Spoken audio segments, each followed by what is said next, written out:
आहे त्या ठिकाणी जरा ताठ बसूया. आरामात बसायचे. श्वास उभा आणि श्वास संथ. आता आपल्याला सवयच लागली पाहिजे. नाभी, छाती, कंठ, नाक बाहेर, नाक, कंठ, छाती, नाभी आत.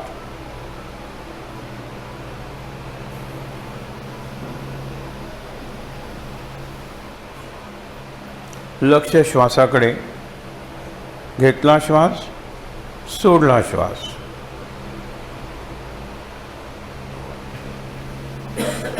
श्वास सोडायला जास्त वेळ.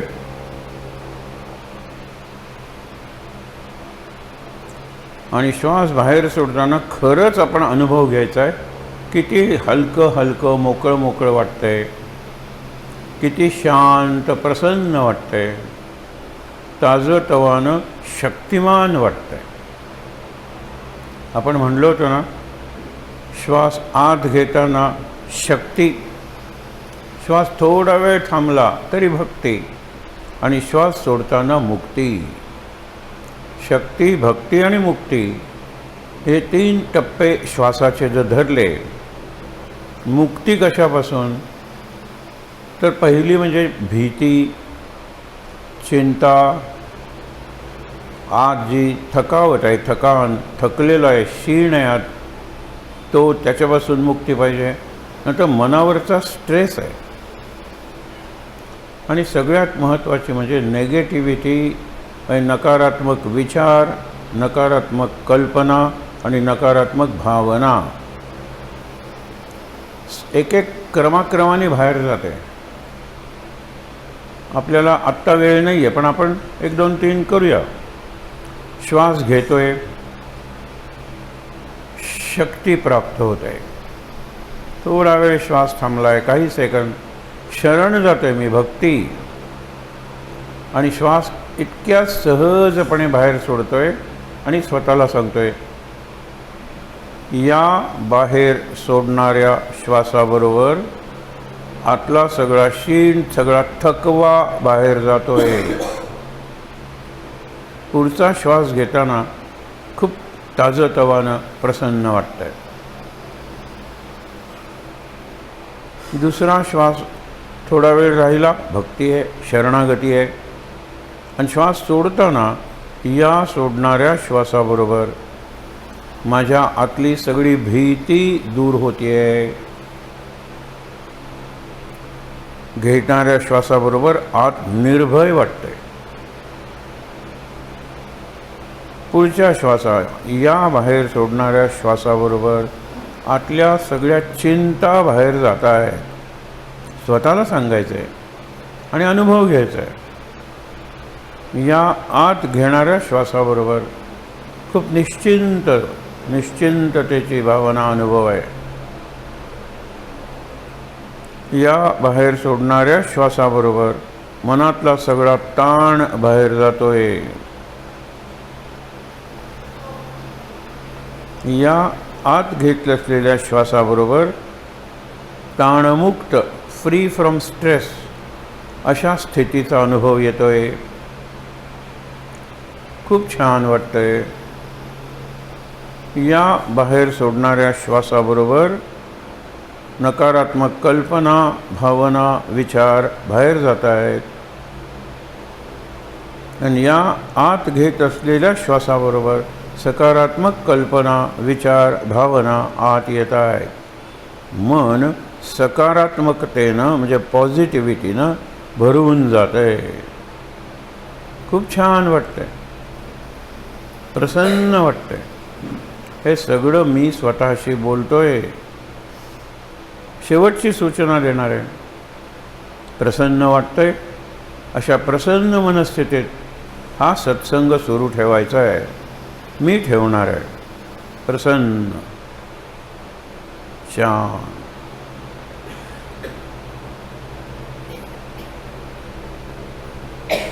तीनदा दीर्घ श्वासोच्छ्वास.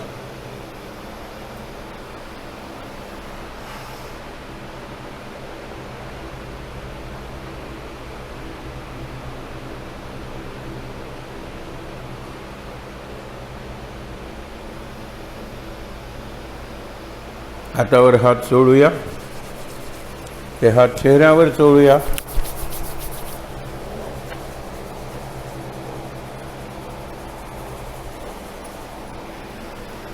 अगदी सावकाश डोळे उघडून कोपऱ्यापासून सुरुवात करूया. राम, लक्ष्मण, सीता, हनुमान.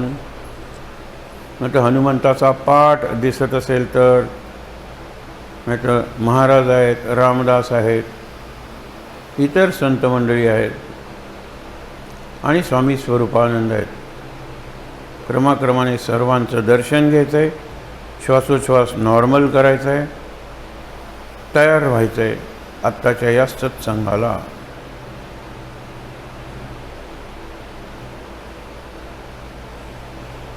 श्रीराम समर्थ. श्रीराम.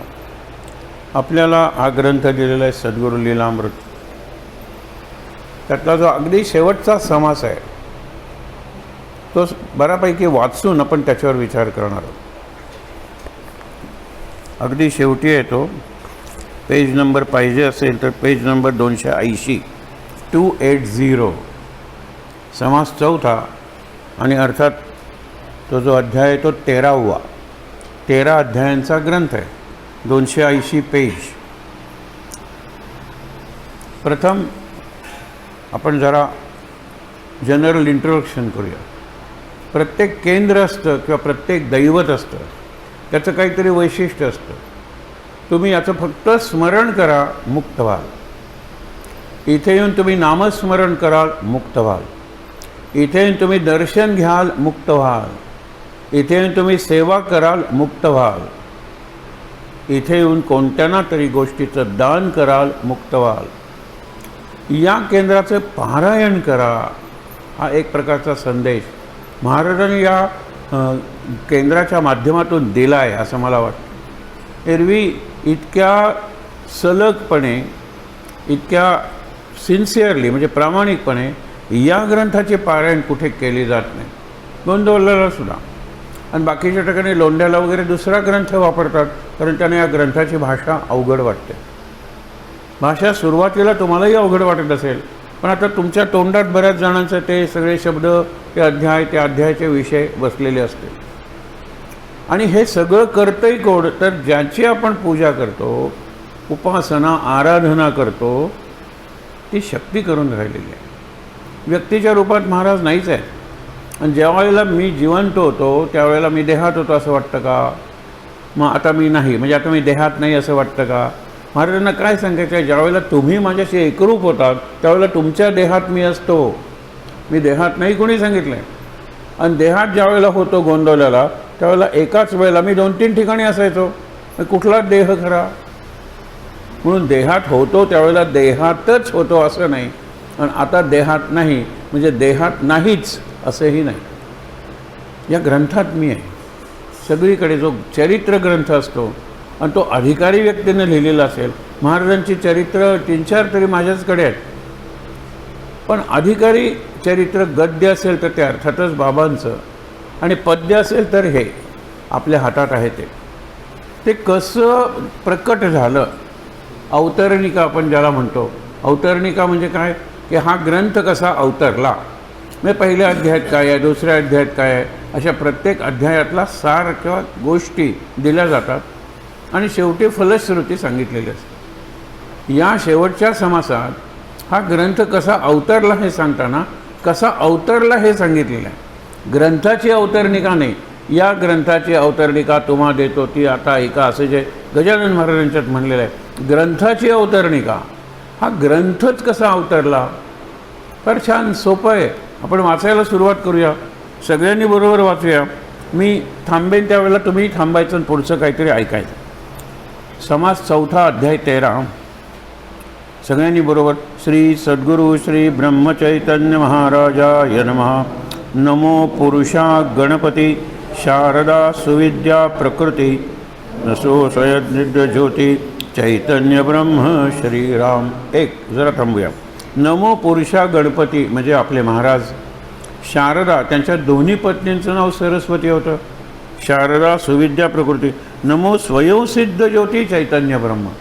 ब्रह्मचैतन्य हे गुरुजी दिलेलं नाव आहे, पण महाराज साक्षात चैतन्य ब्रह्म होते. आनंद ब्रह्म आपण नेहमी म्हणतो तसं चैतन्य ब्रह्म होते महाराज. नमो सकळ श्रोतेजन, धन्य तुमचे कृपादान, वारंवार प्रोत्साहन देऊन ग्रंथ वधविला श्रीराम. ग्रंथ लिहिण्याची स्फूर्ती उपजली कोणे रीती, कोणे परीनी समाप्ती जाहली ती परिसावी श्रीराम. परिसावी म्हणजे ऐकावी, नीट लक्ष देऊन ऐका. परिसणे म्हणजे ऐकणे. त्याच्यात एक भाव काय, परिस लोखंडाला लागला की लोखंडाचं सोनं होतं. म्हणजे मी वक्ता आहे, माझे जे शब्द आहेत ते लोखंडासारखे आहेत, पण तुमच्या कानाचा जो परिस आहे त्याला लागून ते शब्द आज जाताना सुवर्णाचे सोन्याचे व्हावेत. तुम्ही जपून ठेवावेत, त्याच्यावर विचार करावा. म्हणून परिसा हो, आपण म्हणतो ना तुलसी रामायण परिसा, ऐका परिसावे. पुढे घेता श्रीनी समाधी 3 संवत्सरे गेली, अवधी परी श्री चरित्रा संबंधी कोणी काहीच बोले ना श्रीराम. ते गेल्या गेल्या, मला वाटतं की काय तुम्ही मनातल्या मनात वाचा, मी वाचतो म्हणजे जिथे थांबायचं तिथे मी आपोआप थांबू शकेन. महाराज गेल्या गेल्या लोकांनी आग्रह केला की तुमच्याकडे एक कवित्व आहेच, कारण महाराजांचं स्वागत करायला 1909 साली महाराज ज्यावेळेला कागवाडला आले होते त्यावेळेला तुम्ही महाराजांची स्तुती करणारी कवनं म्हणजे पद्य रचली होती.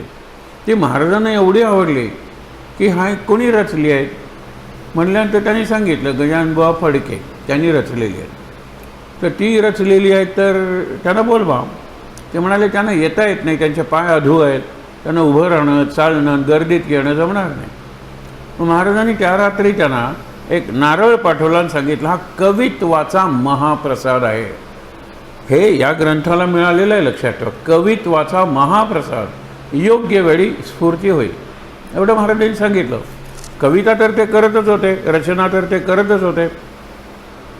महाराज गेल्यानंतर लोकांना महाराजांचं चरित्र आपल्या नित्योपासनेत असावं असं वाटलं.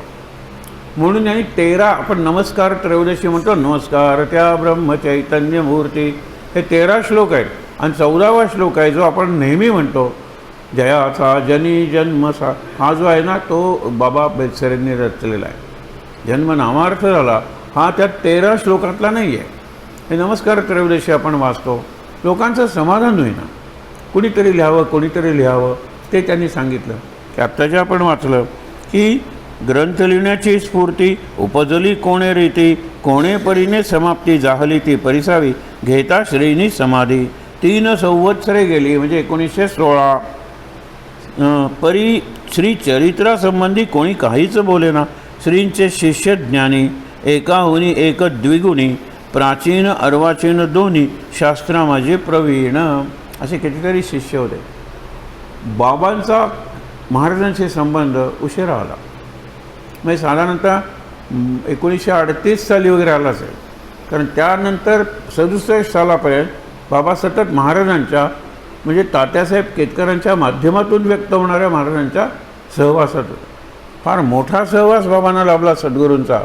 सद्गुरूंचा देहानी सहवास गोंदवल्याच्या लोकांना सुद्धा लाभला नाही, कारण महाराज शेवटची काही वर्ष सोडली तर गोंदवल्यात नव्हतेच, इकडे तिकडे जायचे, नेहमी शरणात जायचे, सगळीकडे जायचे. पण तात्यासाहेब केतकर हे एकाच ठिकाणी होते आणि त्यांनी बाबांना बोलवून घेतलं होतं की आम्ही राहतो, आमच्या वरच्या मजल्यावर येऊन राहा. म्हणजे 1937-38 पासून 1967 पर्यंत म्हणजे किमान 30 वर्ष बाबांना सद्गुरूंचा म्हणजे तात्यासाहेब केतकरांचा, त्यांनाही महाराजच लोक म्हणे, महाराजांचा सहवास लाभला. हा फार मोठा घटक आहे, लक्षात ठेवा. ज्या वेळेला तुम्ही सद्गुरूंचं चरित्र लिहिता आणि सद्गुरूंचा तुम्हाला सहवास लाभला, लोक म्हणतील तात्यासाहेब केतकर हे कुठे सद्गुरू होते, ते साधे कुठेतरी अकाउंट्स डिपार्टमेंटमध्ये क्लर्क वगैरे होते, ते कसे सद्गुरू. प्रश्न काय आहे, ते सद्गुरू नव्हते, ते माध्यम होते ज्याच्यातून महाराजांची वाणी प्रकट होत होती. म्हणजे त्यांना वाणीरूप अवतार किंवा महाराजांचा वाणीरूप आविष्कार म्हणजे तात्यासाहेब केतकर होते. वाणी जास्त सूक्ष्म आहे, महाराजांचे शब्द आहेत की 12 वर्षांनी प्रकट होईल तेव्हा जगात सूक्ष्म शत्रू जास्त प्रकट झालेले असतील. आणि सांगतो भ्रष्टाचार हा पहिल्या महायुद्धानंतर सुरू झाला. का सुरू झाला, कारण वस्तू कमी आणि त्या साठवून ठेवायला लागले व्यापारी. आणि मग काळ्या बाजाराने द्यायचा. काळा बाजार हा शब्दसुद्धा पहिल्या महायुद्धानंतर आला असेल, क्यू हा शब्दसुद्धा पहिल्या महायुद्धानंतर आला असेल, आणि वस्तू कमी आहेत आणि मागणी जास्त आहे म्हटल्यानंतर काळा बाजार होणारच की. मागच्या दाराने या, आत्ता नको, रात्री या, हे सुरू झालं. हा शत्रू आहे. एकतर फसवणूक आहे, एकतर समाजाच्या विरुद्ध ही कृती आहे, आणि हा भ्रष्टाचार उघड उघड. हा सूक्ष्म शत्रू आहे. भ्रष्टाचारी माणसाला मारणं, तुरुंगात टाकणं, फाशी देणं सोपं आहे, पण भ्रष्टाचारी वृत्ती म्हणून अतिरेक्यांना पकडलं किंवा नक्षलाईट्सना, नक्षलवाद्यांना पकडणं सोपं आहे. नक्षलवाद ही जी विचारसरणी आहे, अतिरेकी हा जो विचार आहे, त्याला मारणं अवघड आहे, खरंच अवघड आहे. मग इथे काय व्हायला लागलं, सूक्ष्म शत्रू निर्माण झाले. दुसऱ्या महायुद्धानंतर आणखीन सूक्ष्म शत्रू निर्माण झाले. हे जे आपण जातीयवाद वगैरे म्हणतो ना, सूक्ष्म शत्रू आहे. कम्युनलिझम, इझम आला की तो सूक्ष्मच झाला शत्रू. आणि म्हणून मी सूक्ष्म रूप घेणार आहे. त्या सूक्ष्म रूपाचा सहवास बाबांना 30 वर्ष लावला, आणि बाबांच्या चरित्रातच आहे. कधी कधी रात्री 1 वाजता वगैरे सुद्धा त्यांना जो मी त्रास दिलेला आहे. मला ही डिफिकल्टी आहे. मग ती शंका असेल, ती उपनिषदातली सुद्धा असेल, लक्षात ठेवा. मला महाराजांनी माझं समाधान केलेलं आहे. कधी कधी रात्री ट्रेन, मालाड स्टेशनजवळ आहे, रात्री कुठेतरी 1ला ट्रेन आली, त्याची पुढची ट्रेन समजा 4ला आहे, ते 1ला हा माणूस यायचा महाराजांना भेटायला आणि म्हणायचा, महाराज मला अडचण आहे. तात्यासाहेब इतके सुशील आणि सात्विक होते की ते म्हणायचे, येतो. हां, हातपाय धुवायचे, ती पेटी उघडायचे, पेटीवर ते कॉईन वगैरे ठेवायचे आणि महाराजांची प्रार्थना करायचे. ते कॉईन फिरायला लागायचं आणि श या अक्षरापर त्या पेटीवर काय होती तर अक्षर होते, आणि 0 ते 9 नंबर होते. मग कुठलंही साल तुम्हाला सांगायचं असेल ते 0 ते 9 नंबरातच सांगायला पाहिजे ना. ते नंबर होते, आणि अ ते अहा आणि क पासून ज्ञपर्यंत आणि रू रू हे अशी अक्षरं होती. पेटी आपल्याला उत्सवात म्हणजे सध्या बघायला मिळते ती पेटी, पण आपल्याला ती पेटी अगदी जवळून जरी नाही तरी तात्यासाहेबांनी पेटी उघडून ठेवलेली आहे. अशी अलीकडे खूप चित्र येतात, रंगीत चित्र येतात, ती आपण बघतो. विचार करा तुम्ही की ज्या वेळेला अशा सूक्ष्म रीतीने प्रकट होणारे महाराज मला 30 वर्ष सहवास देतात, मला त्यांच्याबरोबर नेतात, ते माझ्याबरोबर येतात, माझ्या प्रश्नांना उत्तर देतात, मला पुढे मार्गदर्शन करतात. अद्वैतवाद मला शिकवायचा आहे, कसा शिकवू हे खरं फिलॉसॉफीचे प्रोफेसर, पण अद्वैतवाद सोपा करून सांगायचं आहे. महाराज म्हणाले काही हरकत नाही, तो प्रसंग आहे. महाराजांनी अद्वैतवाद अगदी सोपा करून सांगितलेला आहे. संत जीवनाच्या शाळेचे विद्यार्थी असतात, त्यामुळे जीवन जितकं सोपं तितकं सोपं सांगण्याकडे त्यांचा कल असतो. पण पंत ज्याला म्हणतो, प्राध्यापक, विद्वान म्हणतो, ते समाजापासून वर उठून समाजाचा उद्धार करण्यासाठी, समाजाला ज्ञान देण्यासाठी माझा अवतार आहे असं नकळत समजत असतात. म्हणून त्यांचे ग्रंथ अवघड होतात. जितके खाली जाल तितके तुम्ही नम्र होता.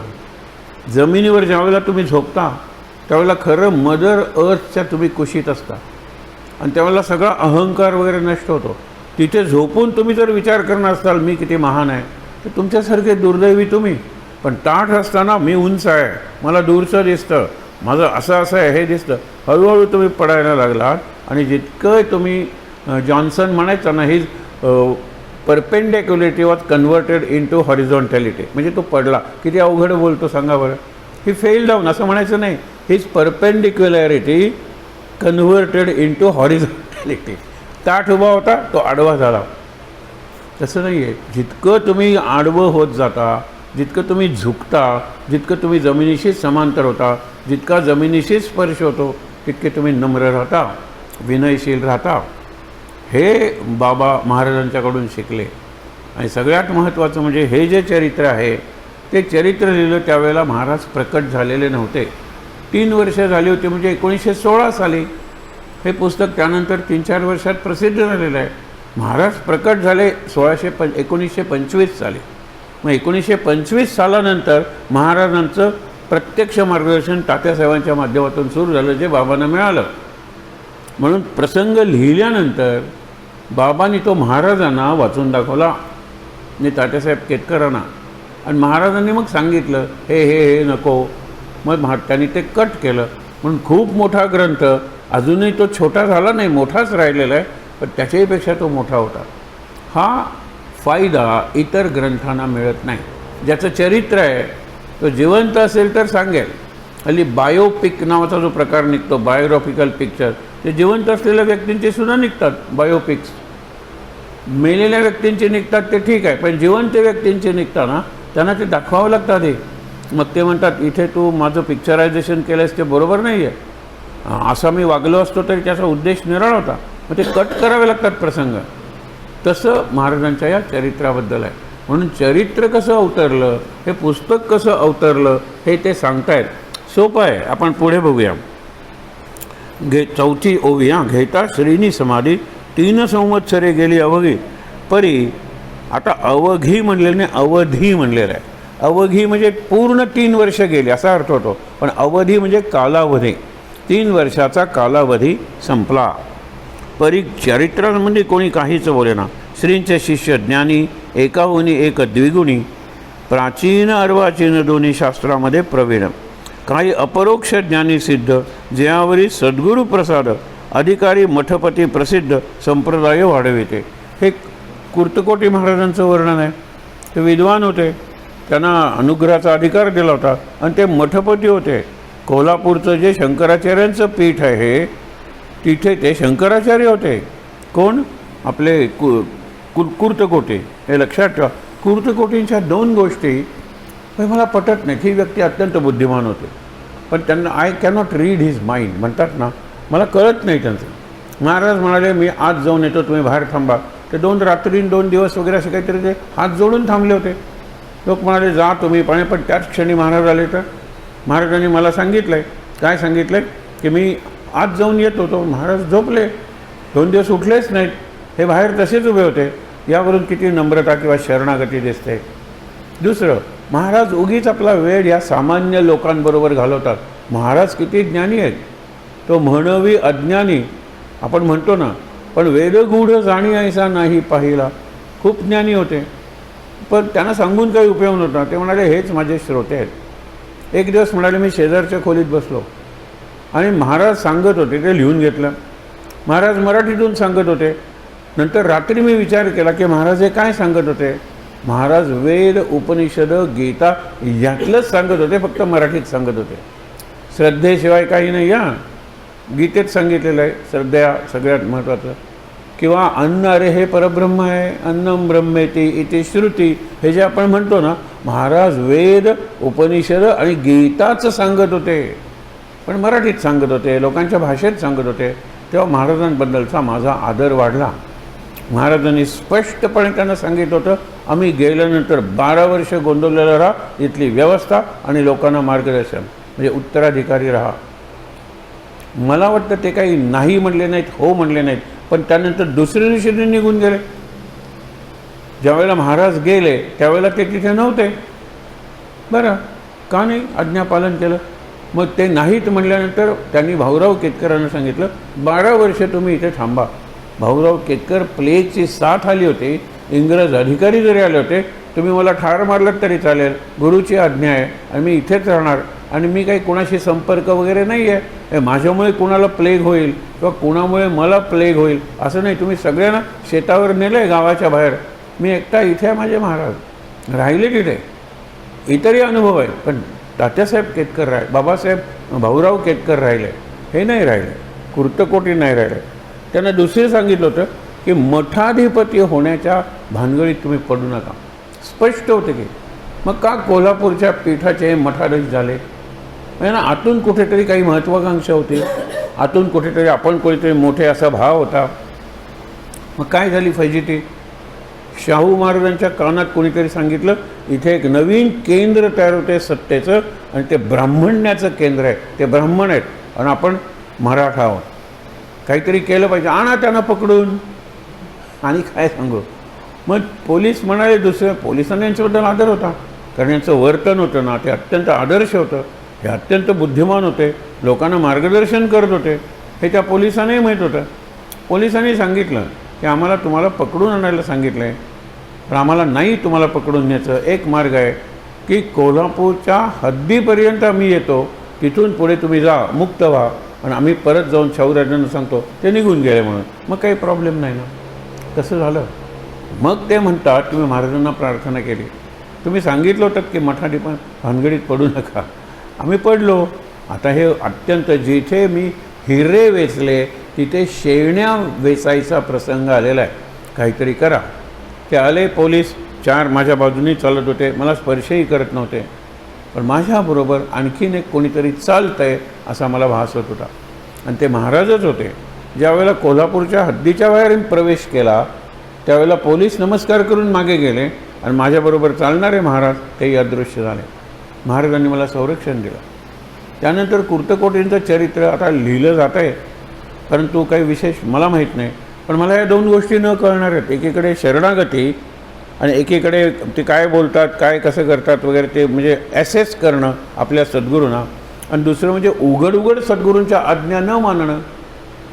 हे म्हणून म्हणतात की हे विद्वान, ही जी ओवी आहे ना, मुद्दाहून का श्रींचे शिष्य ज्ञानी, एकाहून एक द्विगुणी, प्राचीन अर्वाचीन, दोन्हीवर त्यांचा अभ्यास होता. मराठी, हिंदी, इंग्रजी, संस्कृत, कानडी भाषेवर त्यांचं प्रभुत्व होतं. दोन्ही शास्त्रामध्ये प्रवीण, काही अपरोक्ष ज्ञानी सिद्ध. अपरोक्ष ज्ञानी म्हणजे प्रत्यक्ष त्यांना ज्ञान झालेलं आहे. मराठीत आपण माझ्या अपरोक्ष का त्याला भेटलास मराठीत म्हणतो, पण अपरोक्ष म्हणजे प्रत्यक्ष. मराठीत अपरोक्ष म्हणजे अप्रत्यक्ष. माझ्या ॲब्सेन्समध्ये तू का काम केलंस, अपरोक्ष. हे मराठीतलं आहे. संस्कृतमध्ये किंवा अध्यात्मात अपरोक्ष म्हणजे बरोबर उलट आहे. अपरोक्ष म्हणजे समोरासमोर, प्रत्यक्ष हे सांगितलेलं आहे. म्हणून काही अपरोक्ष ज्ञानी सिद्ध, जयावरी सद्गुरू प्रसाद, अधिकारी मठपती प्रसिद्ध संप्रदाय वाढविते. परी कारण ते वेगळे, काहींनी लिहो आरंभिले, तया श्री गुरु बदले, लिहू नये कोणीही. आपल्याला भाऊसाहेब फॉरेस्टांची गोष्ट माहीत आहे. त्यांनी वयाच्या वया महाराजांचे प्रसंग लिहून काढले होते लोकांना विचारून. महाराजांनी वया फाडून टाकल्या, जाळून टाकल्या. तुम्हाला सांगितलं आहे का मी, जो सद्गुरूंचा किंवा संतांचा चरित्रकार असतो तो जन्मावा लागतो. संतांची त्याच्यावर कृपा असावी लागते आणि त्याला संतांची प्रेरणा होते आणि मग तो संतांचं चरित्र लिहितो. म्हणून काय केलं, लिहू नये कोणीही. ग्रंथ लिहिणारा वेगळा असे, तो लिहिल अनायासे. उचित काही काळी पहा खासे, तुम्ही स्थिर व्हावे. तुम्ही शांत राहा, उचित काळ येईल योग्य वेळी आणि मग सगळं होईल. ऐशी झाली मागे भाक, तेथे लोक स्थिर लोक, ना तरी एकाहून एक अधिक ज्ञानी चतुर गुरुभक्त. अशी भाक म्हणजे महाराजांनी एका अर्थाने शपथ घातली की ग्रंथ लिहिणारा दुसरा आहे, तो योग्य वेळी येईल, तुम्ही घाई करू नका, कोणीही माझं चरित्र लिहू नका. ऐशी झाली मागे भाक, तेणे स्थिर सकळ लोक शांत झाले, ना तरी एकाहून एक अधिक ज्ञानी चतुर गुरुभक्त. आणि एक मुख्य कारण, हे पहिलं कारण झालं. महाराजांनी सांगितलं मी प्रेरणा देईन, तो लिहिल, तोपर्यंत तुम्ही थांबा. म्हणून ग्रंथ नाही झाला. महाराजांना जाऊन वर्षे होत आली. आता पुढे काय सांगितलं, दुसरा ग्रंथ लिहिणार वेगळे. ऐशी झाली मागे भाक. हां, आणि एक मुख्य कारण, आत्मश्लाघा निष्कारण, श्रवणी न पडावे म्हणून, आज्ञा न देती कवणासी. आत्मश्लाघा म्हणजे आत्मस्तुती. महाराज चरित्र लिहिणार म्हणजे तुम्ही चमत्कार लिहिणार, चरित्र लिहिणार म्हणजे तुम्ही गुणगान करणार, हे महाराजांना नको आहे. आपली स्तुती महाराजांना नको आहे, म्हणून ते चरित्रच लिहू नका म्हणून सांगतात. चरित्रात स्तुतीच असणार की आणि काय असणार आहे. म्हणून तो काल निघून गेला, परी भाव तैसा चिवरला, आज्ञा नसे कवनाला, प्रसाद कोणा कळे ना. कोणालाही आज्ञा झालेली नाही आहे प्रत्यक्ष किंवा स्वप्नात येऊन, आणि प्रसादही कोणाला मिळालेला नाही आहे. मग कसं करणार ते. कोणी प्रयत्न करू जाता, तया निवारिती सर्वता, तुम्हासी नसे पात्रता, पुण्यपुरुष पाहिजे. ग्रंथ लिहायला पुण्यपुरुष पाहिजे, तुम्हाची योग्यता नाही आहे. माहिती कोणा न देती, प्रसंग आल्याही विलपविती, स्फूर्ती जाते गुरुमूर्ती, दोष नसे कवणाचा. असो इतक्याही प्रसंगात, आम्हा स्फूर्ती देवचित, झाली पदाया मात, वाव कोठे दिसे ना. आम्हाला हे इतके लाजरे बुजरे होते, इतका साधा माणूस होता की ते म्हणाले मला प्रेरणा झाली, स्पष्ट प्रेरणा झाली, पण मला दुसऱ्याला सांगायची लाज वाटली. तेव्हा तिला अशी कशी प्रेरणा होते हे लक्षात ठेवा. म्हणजे मी महाराजांच्या पायाशी बसून सांगतो, जेव्हा जेव्हा कुठल्याही पुरस्काराचा प्रश्न आला, मी उत्तर दिलं माझ्या सद्गुरूंची आज्ञा नाही आहे, तो म्हणलं सद्गुरू जाऊन इतकी वर्ष झाली, आज्ञा कशी नाही आहे? ते म्हणलं माझं आणि सद्गुरूंचा तो अकाउंट आहे, तुम्हाला काय कळणार आहे? एकही पुरस्कार नाही. परवा इतके अनिल सामंत वगैरे सहज उदाहरण सांगतो वगैरे, एकही नाही आहे सरांना. म्हटलं तुम्ही देऊ नका. त्यांनी मानपत्र वगैरे लिहिलं होतं. म्हटलं बिलकुल वाचू नका, कारण तिथे मी जर घेतलं नाही तर अपमान होईल. ह्याच्यात मोठेपणा नाही आहे.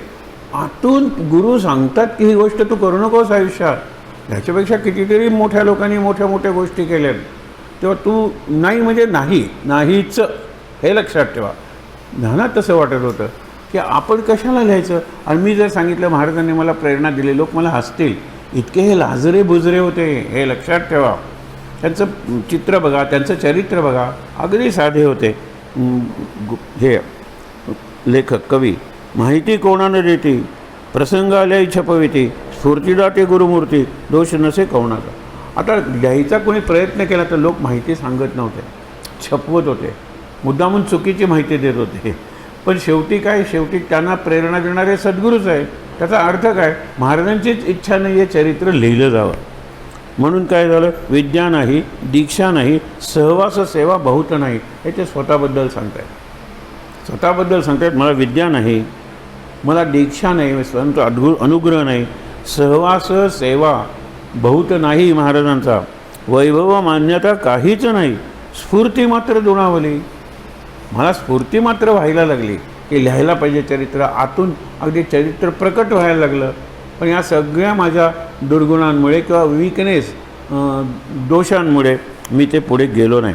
श्री समाधीनंतर ब्रह्मानंद भक्त थोर, गुरुरूप मानिते साचार, सकलही गुरुभक्त. ब्रह्मानंद महाराज, त्यांना महाराजच म्हणायचे, महाराजांचा उजवा हात म्हणायचे, महाराजांचा मानसपुत्र म्हणायचे. त्यांचा खूप अधिकार. कैसे पुसावे सूर्यापुढती जैसे काजवे, स्वये कैसे प्रकाशावे श्लाघ्य नव्हे. ब्रह्मानंद महाराजांना विचारावं का, असा विचार यांच्या मनात आला असेल ब्रह्मानंद महाराजांना. पण तो सूर्य मी काजवा, मी काय विचारणार, हा भाव यांच्या मनात आहे. म्हणजे एका अर्थाने मी जनरल शब्द वापरतो आहे, हे नम्र होते बरोबर, हे संकोची होते बरोबर. कुठेतरी त्यांना एक इन्फिरियरिटी कॉम्प्लेक्स होता, म्हणजे एक हीनगंड होतं, मी काही करू शकणार नाही. पण महाराजांनी जर प्रसाद दिलेला आहे कवित्वाचा तर करायला पाहिजे. बरं, तो काही एकट्याने नाही, महाराजांनी दुसऱ्याकडून पाठवलेला प्रसाद आहे, तो लोकांच्या समोर दिला गेलेला आहे, महाराजांची इच्छा व्यक्त केली गेलेली आहे. बरं, आधी त्रयोदशी लिहिलेले आहेत, पण हा एवढा संकोची आहे माणूस की लक्षात घ्या. त्याचा फोटो एकदा बघूया आपण सुरुवातीला, म्हणजे तुम्हाला कळेल. खुर्चीवर बसलेले आहेत, किती साधे आहेत. त्या ग्रंथाचे लेखक गोपाळ विष्णू गजानन बाने, गोपाळ विष्णू फडके. परिचय दिलेला आहे, तो परिचय आत्ता वाचायला नको, पण खुर्चीवर बसलेले आहेत. ज्ञानेश्वरी समोर आहे आणि ज्ञानेश्वरीचा प्रभाव, दासबोधाचा प्रभाव या भाषेवर आहे. म्हणून आपल्याला थोडी जरा अवघड वाटते. पण एक लक्षात घ्या, गुरुरूप तयासे. पुढे श्लाघ्य न यास्तव चरित्र दिग्दर्शन. बघा, मला लिहायचं होतं आधी, यास्तव चरित्र दिग्दर्शन नमस्कार त्रयोदशी लिहून, म्हणून श्लोक रचिले हेतू धरून चरित्र लेखनाचा. पुढे कधीतरी चरित्र लिहूया. पण हे सूत्र आहेत, 13 कळवी जे आहेत ना, त्याच्यात महाराजांच्या चरित्राचे 12-13 पैलू आहेत. प्रत्येक श्लोकात एक पैलू आहे, तो पैलू घेऊन हे अध्याय लिहिलेले आहेत. ते 13 श्लोक आहेत, हे 13 अध्याय आहेत. हे पुढे बघा, त्यांनी काय सांगितलेलं आहे, श्लोक रचिले हेतू धरून चरित्र लेखनाचा. ते हरदास यांचे करवी, दावनी आज्ञा घेतली बरवी, त्याने प्रफुल्लता आली नवी, स्फूर्तीशी सिद्धवाक्य. हरदास नावाचे एक महाराजांचे भक्त होते, त्यांना पोचवलं ब्रह्मानंद महाराजांच्याकडे वगैरे, आणि ते म्हणाले जरूर लिहू दे, की त्यांना जरूर लिहू दे. मग मला स्फूर्ती आली. हे त्यांनी सांगितले ना, श्लोक हेतू धरून चरित्र लेखनाला. तो हरिदास सांगायला लागले,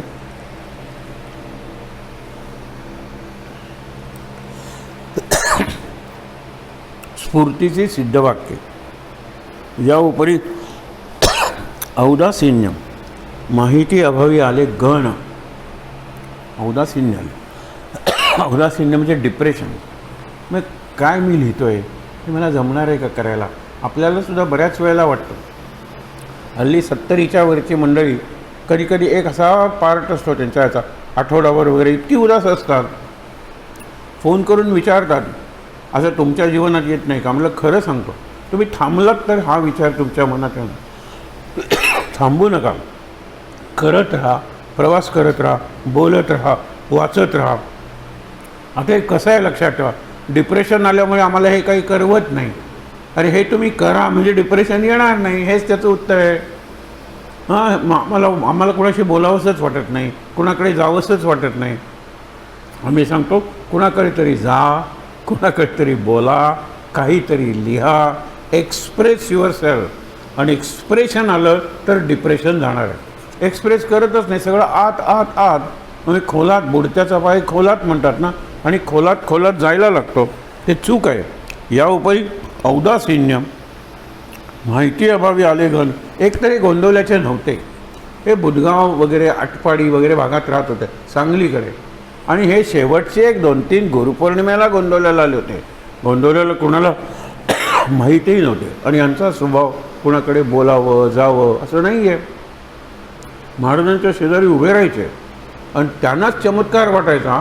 अर्धा तास उभं राहिल्यानंतर मला खुर्चीवर बसावं लागतं आणि महाराजांच्याकडे मी तासनतास उभा असतो, कारण गुरुसमोर मी बसणार नाही.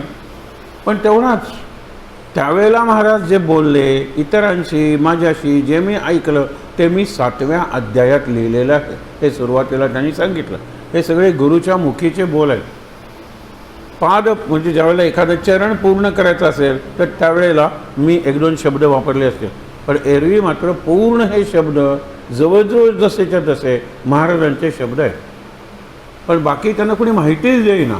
तर एक तर स्थानिक नाही, एक तर असे जाऊन कुठेतरी कोपऱ्यात बसायचे. अशा व्यक्तीला कोण महत्त्व देणार आहे? अगदी पुढे पुढे करू नका, पण आपण कोणी त्यावर तुमच्या प्रेझेन्सची जाणीव करून द्या. म्हणतात ना, मेक युअर प्रेझेन्स फेल्ट. आणि ज्याचा प्रेझेन्स फील होतो त्याचा ॲब्सेन्ससुद्धा फील होतो. अरे आज ते दिसत नाही आहेत. तशी 4 माणसं आलेली नसतात, पण ते दिसत नाही आहेत, कारण he makes his presence felt. हे या गजानन बुवांना जमत नव्हतं. म्हणून पुढे काय झालं लक्षात ठेवा. या उपरी औदासीन्य, माहिती अभावी आलेखन, गुरुभक्त न उघडिती वदन. गुरुभक्त सांगत होते, आम्ही काय सांगणार, त्यांचं सगळं निराळं होतं, आम्हाला काय ते समजणार, असंच बोलत होते.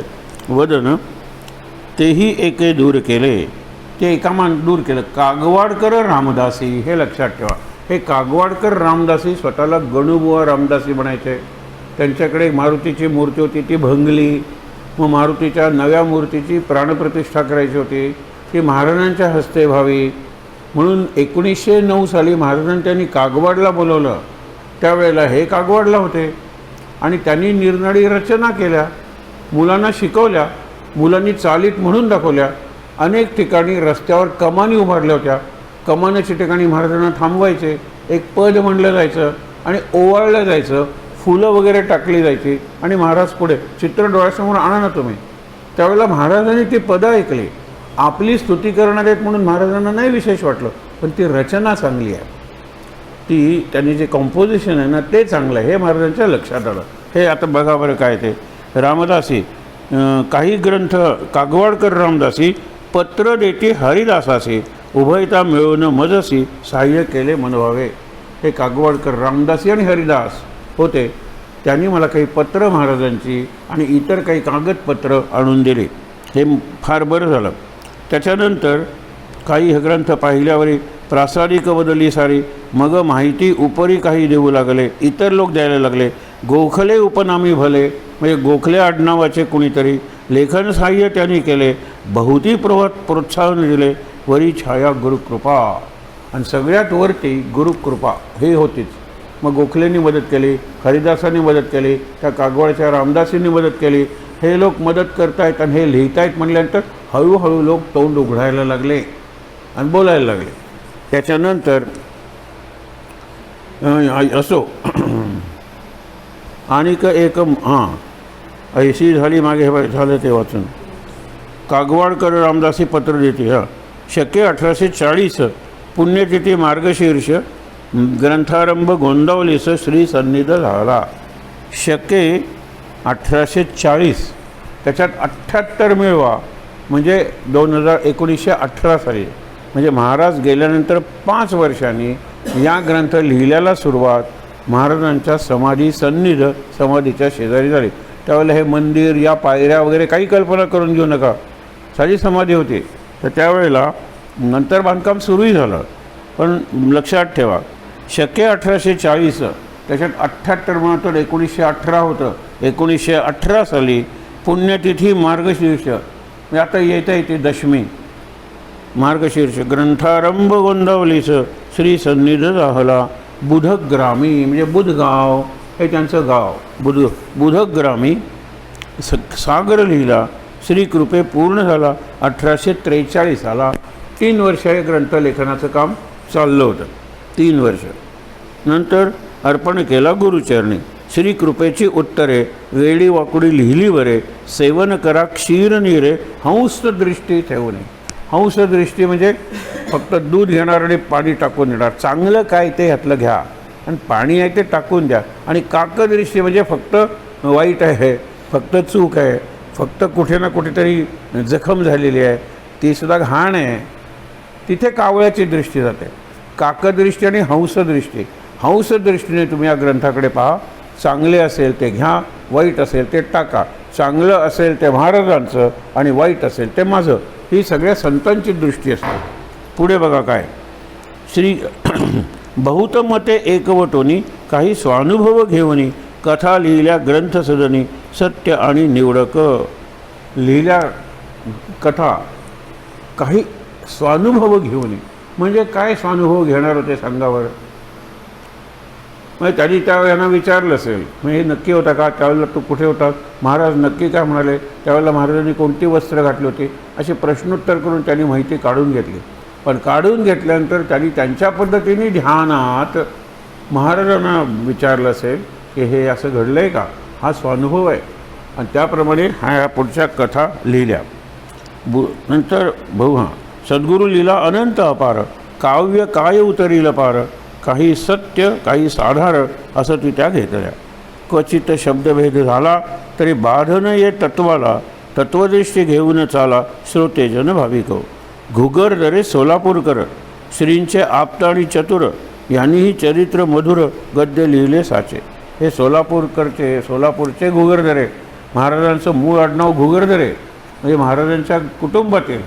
त्यांनीसुद्धा एक चरित्र लिहिलं होतं आधी महाराजांचं. कुलकर्णी म्हणून आहेत, त्यांनी एक चरित्र लिहिलं होतं. हे या चरित्राच्या आधी प्रकाशित झालेली आहेत. परंतु ह्याचा जो एक मान्यता आहे ती इतरांना लाभली नाही. ती छोटी चरित्र आहे आणि गद्य आहेत त्याच्यात.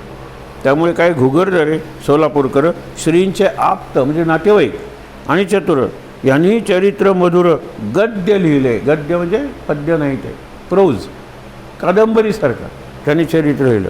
धीट पाठ प्रासादिक करीती गद्यपद्यात्मक. श्रींचे दरबारी अनेक सेवा करीती यथाशक्ती. हे धीट पाठ आणि प्रासादिक हे कोणाचे शब्द आहे, यांचे रामदासांचे. काही कवी धीट असतात, म्हणजे त्यांना आपण कविता घाण केली आहे याची जाणीव नसते आणि सर्वांसमोर वाचण्याची त्यांना भीती नसते. असे काही धीट कवी असतात. काही पाठ कवी असतात, पाठ करतात आणि दुसऱ्यांच्या 2 कवितातून स्वतःची नवी कविता तयार करतात. काही प्रासादिक असतात, काही मात्र स्वतंत्र असतात. त्यांची चांगली क्रिएटिव्हिटी असते, प्रतिभा, आणि ते चांगली रचना करतात. धीट पाठ प्रासादिक असे कवी असतातच, हे लक्षात ठेवा. सेवा करीती यथा आरती सवाई अष्टक पद अभंग आणि श्लोक. भूपाळ्या गद्येही अनेक भक्त स्तविती श्रीगुरु. हे निरनिराळे प्रकार आहे. सवाई आहे, अष्टक आहे, आपण करुणाष्टक वगैरे म्हणतो ना, तशा रचना महाराजांबद्दल अनेकांनी केल्या. अनेक जण म्हणत होते, अनेकांच्या म्हणण्यातही होत्या, पण त्याला सर्व मान्यता नव्हती जी या ग्रंथाला पहिल्यांदा मिळाली. म्हणून कोकिळ कंठ प्रेमळवाणी रूप लावण्य इंद्रिय देखणी कवित्व शक्ती चातुर्य खाणी देणे भगवंताचे. या सगळ्या भगवंताच्या गोष्टी आहेत. एक कोकिळ कंठ म्हणजे गोड आवाज, मधुरवाणी म्हणजे भाषा चांगली, रूप लावण्य म्हणजे सौंदर्य, इंद्रिय देखणी प्रत्येक इंद्रियाचं देखणी, कवित्व शक्ती, चातुर्य खाणी विवेक हे देणे भगवंताचे. हे सगळं भगवंताचं आहे, हे लक्षात ठेवा. राजयासी पुत्र झाला आणि पांगुळाचं निपजला ही ईश्वर करणी त्याला मानव बापुडे काय करे. राजाचा मुलगा आहे पण पांगळा. आता धृतराष्ट्र अंधळा नव्हता का, राजांचा मुलगा होता तो, म्हणून म्हणतो की त्याला काय करणार, ही ईश्वराची लीला आहे. हे स्वतःबद्दल म्हणत असतील. ते एका अर्थाने पांगळेच होते ना, त्यांच्या पायात तशी शक्ती नव्हती. पण हे स्वतःबद्दल म्हणतात असं नाही. पण लक्षात घ्या, देह हा परी ईश्वर करणे त्याला सरळ नासिका देणे भगवत. हां, काही असं ती उपजत ज्ञानी, एकपाठी असं ती कोणी, सरळ नासिका गौरवर्णी देणे भगवंताचे. राजयासी पुत्र झाला आणि पांगुळाचा निपजला, ही ईश्वर करणी तयाला मानव बापुडे काय करे. हिरण्यकशिपूसी प्रल्हाद हा ईश्वरी प्रसाद, सुररिपूच्या गृही शुद्ध देव भक्त निपजला. सुररूप देवांचा शत्रू जो हिरण्यकशिपू होता, त्याच्या उदरी प्रल्हाद नावाचा भक्त जन्मला. तैसे साधन ना भजन, नाही केले शास्त्राध्ययन, परी गुरुकृपा गहन देणे भगवंताचे. हे मगाशी सांगितलं सौंदर्य काय, चातुर्य काय, हे सगळं. तसं गुरुकृपा हे सुद्धा देणे भगवंताचे. तुम्ही उपासना करा, पण सगळ्यांवर गुरुकृपा होईल, सगळ्यांवर सारखी गुरुकृपा होईल असं नाही आहे. पण हे देणे भगवंताचे. करता तो वेगळाचे असे, देहबुद्धी लावी पिसे, अहंकार माथा बैसे, अधोगतीशी न्यावया. करता वेगळाच आहे. आपण उगीच गर्व करतो, अहंकार आपल्या माथा बसतो आणि सगळी अधोगती होते. म्हणून आपण राम करता म्हणतात ना, की समर्थ कृपेची वचने तोहा दासबोध. दासबोध ही माझी वचन नाही आहेत. समर्थ म्हणजे राम, प्रत्यक्ष प्रभू रामाची मी सेवा केली, त्याच्या पायाशी बसलो आणि त्यांनी जे सांगितलं ते दासबोधात लिहिलेलं आहे, माझं काही नाही. तसंच हे म्हणतात युसुरपच्या परी गुरुपा गरण देणे भगवान. करता तो वेगळाचे असे, देहबुद्धी लावी पिसे, अहंकार माथा वैसे, अधोगतीशी न्यावया. भाग्ये कामधेनू आली, त्याने संपत्ती दुणावली, कृपणत्वे खादाड दिसली, मग मांडीला विक्रय. लक्षात ठेवा, कामधेनू आली बरोबर, त्याने संपत्ती दुणावली, मग ती विकून टाकली. कारण का, ती खूप खाते म्हणून. आता गाय जे खाते ते तिच्याकडूनच मिळेल ना, ती गाय आहे. आज 4 किलो नाही 40 किलो पेंड दे, तिने दिली, खा पाहिजे तेवढं. पण मला ते नको आहे, तिने कमी खाल्लं पाहिजे आणि मला जास्तीत जास्त दिलं पाहिजे. ही जी दुर्बुद्धी आहे, ही दुष्टबुद्धी आहे. त्यामुळे लोक कामधेनू विकून टाकतात. इथे काय झालं आहे बघा ना. तसंच त्यांनी सांगितलं, हे सगळं मिळालं की भाग्ये कामधेनू आली, त्याने संपत्ती दुणावली, कृपणत्व म्हणजे कंजूस असल्यामुळे खादाड दिसली, गाय खादाड दिसली, मग मांडीला विक्रय. विक्रय म्हणजे विक्री. धेनू धन सकल गेले, दैन्यवाने उगाची शिणले, यास्तव देहबुद्धी वेगळे साधके असावे. ही देहबुद्धी आहे. देहबुद्धीपासून निराळा साधक असला पाहिजे, तर त्याच्याकडून हे चरित्र लेखन वगैरे अशी कामे होतील. साधके असावे. तैसी ही प्रसादवाणी लिहविता सद्गुरुधनी, गुरुबंधू आयतनी कथा कथिते. गुरुबंधू हे सगळे लोक वगैरे सगळे होते, कथा सांगत होते, मी लिहून घेत होतो आणि त्यातून हा ग्रंथ सिद्ध झाला. लेखक द्विज चित्पावन, म्हणजे आता मी लेखक, मी द्विज ब्राह्मण आहे, चित्पावन आहे, ऋग्वेद शाखा, अश्वलायन, अत्रिगोत्र, फडके म्हणून उपनामे संबोधिती. हे स्वतःचा तरी परिचय सांगितलेला आहे. वासस्थान तासगाव, सांगलीच्या जवळ तासगाव ते वासस्थान म्हणजे निवासस्थान. विष्णू यशोदा जनकदेव, गजानन विष्णू फडके, विष्णू वडील, यशोदा आई. गोपाळ ऐसे वदती सर्व, तुम्ही श्रोते जाणावे. रामदासी बुवा ऐसे सद्गुरुमाया संबोधित असे, ग्रंथी निर्देश तोची असे, श्रुती आक्षेपण रवा. रामदासी याचा लळा वगैरे म्हणलेला आहे. स्वतःला रामदासी म्हणून घेतलेलं आहे, पण मला रामदासी हे गुरुनीच दिला. महाराज म्हणत असे ना, या या रामदासी, म्हणून तो मी धरला आहे, तुम्ही आक्षेप घेऊ नका. सद्गुरुमाया संबोधित असे, ग्रंथी निर्देश म्हणजे उल्लेख तोचे असे, श्रुती आक्षेप न धरावा.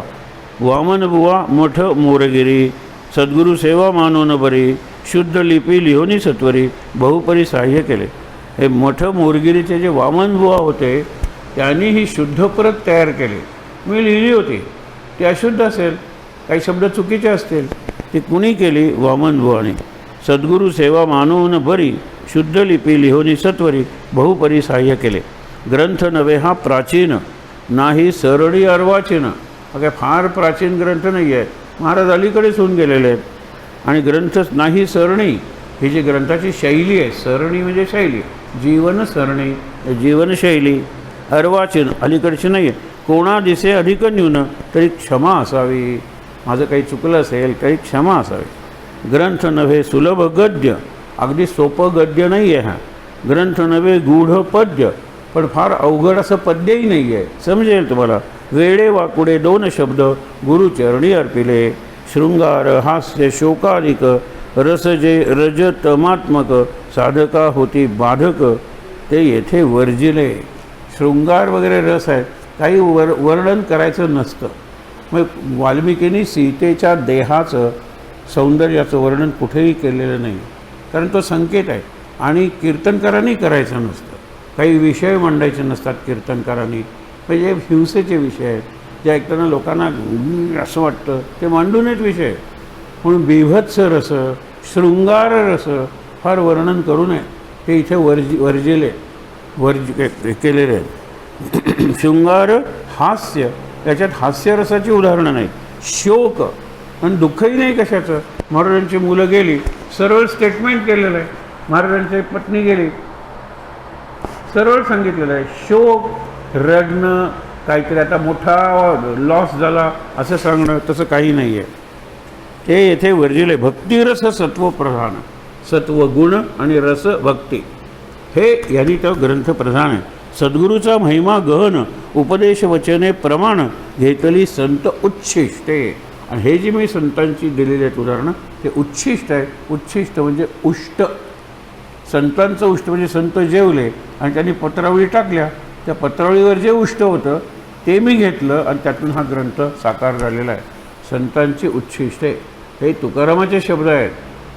ज्यावेळेला तुकडोजी महाराज म्हणाले की संतांचं उच्छिष्ट मी घेतलेलं आहे, त्यावेळेला ह्याच्यावर ती कविता काढून टाका म्हणून. कारण तुकडोजी महाराज म्हणजे ब्राह्मण नाहीत आणि ज्ञानेश्वर एकनाथ वगैरे ब्राह्मण, त्यांचं उष्ट हा खातो म्हटल्यानंतर महाराष्ट्राच्या विधानसभेत ही कविता काढून टाका.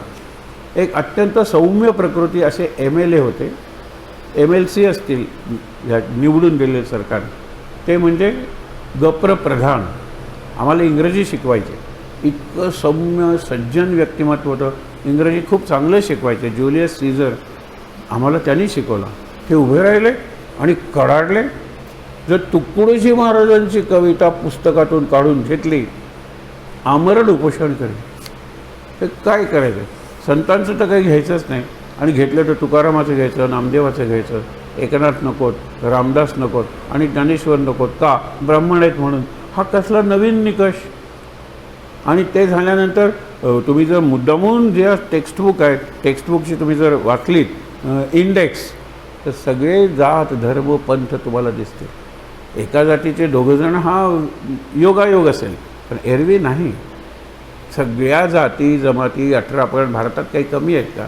मग ते टेक्स्टबुक कसंही झालं तरी चालेल, त्यातली एकही कविता गाण्यासारखी नसली तरी चालेल, पण ही या जातीच्या कवीने घेतलेल्या ही चांगली कविता ही काढा, ही यांची आहे, ही नको, हे असं करतात. सध्या चालू आहे ते प्रकार. मला एक धडा 8वीच्या पुस्तकासाठी लिहायला सांगितलेला आहे. मी म्हणलं तो मी लिहितो ना. विवेकानंदांचं म्हणाले चांगला धडा आहे, मी स्वीकारला होता, पण 10वीच्या पुस्तकात विवेकानंदांवर एक कविता आहे आणि एका माणसावर 2 पुस्तकात नसावं. म्हणलं एका पुस्तकात 2 नसावं ठीक आहे, पण 8वीला आणि 10वीला एका व्यक्तीबद्दल असावं हे असं शिक्षणशास्त्र सांगतं. त्याला कॉन्सेंट्रिक म्हणतात सिलेबस आहे. 8वीच विवेकानंद बघा, 10वीत कविता वाचूया, काय चूक आहे त्याच्यात? तर नाही म्हणाले तुम्ही ह्याच्यावर लिहा. भटकर म्हणलं अब्दुल कलामांबद्दल खूप लिहिलं गेलेलं आहे. तेव्हा विजय भटकर ज्यांनी सुपर कॉम्प्युटर भारताचा तयार केला, त्यांच्याबद्दल एक लेख मला लिहायला सांगितला आहे, तो आता लिहिणार आहे मी. हे लक्षात ठेवा. का सांगतो आहे की म्हणजे माझ्या जातीचे 2-3 नसावेत त्या पुस्तकात, नाहीतर मला सांगितलंच नसता लेख लिहायला. असं सगळं विचित्र आहे. बरं, मी लिहिलेला लेख स्वीकारतीलच असं नाही, ते मी आधीच सांगितलं आहे. मी लिहून देतो, तुम्ही सांगितलं तर तुम्ही माझ्या जवळचे आहात म्हणून, पण तुम्ही स्वीकारला नाहीत तरी मला काहीही वाटणार नाही. तुम्ही वाटेल ते संपादन केलं, अरे हा शब्द उगीच नको, अनपार्लमेंटरी वाटतो, मी हरिजन शब्द वापरला तर हरिजन शब्द त्यांना नको आहे.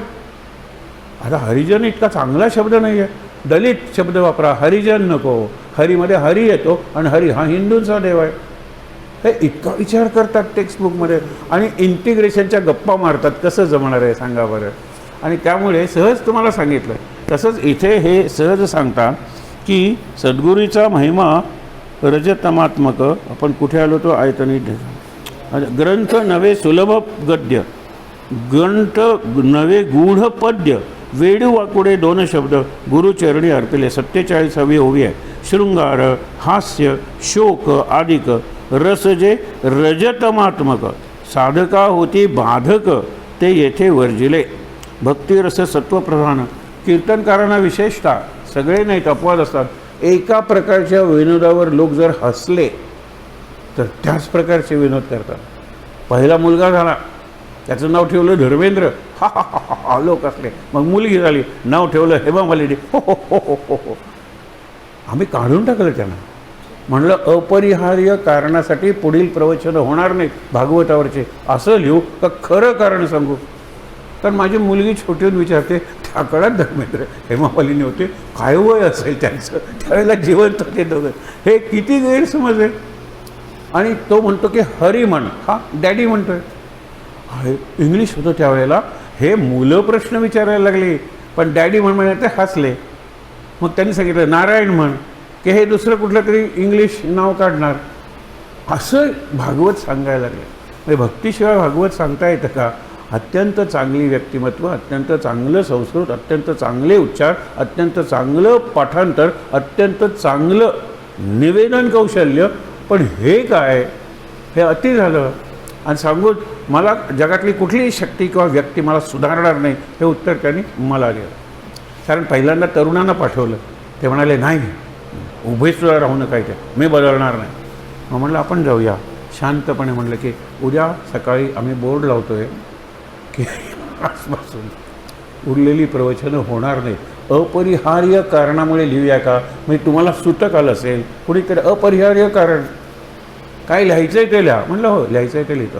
का? ज्या पद्धतीने भागवत सांगायला पाहिजे त्या पद्धतीने भागवत सांगितलं जात नाही आहे, म्हणून प्रवचनं पुढची रद्द झालेली आहेत.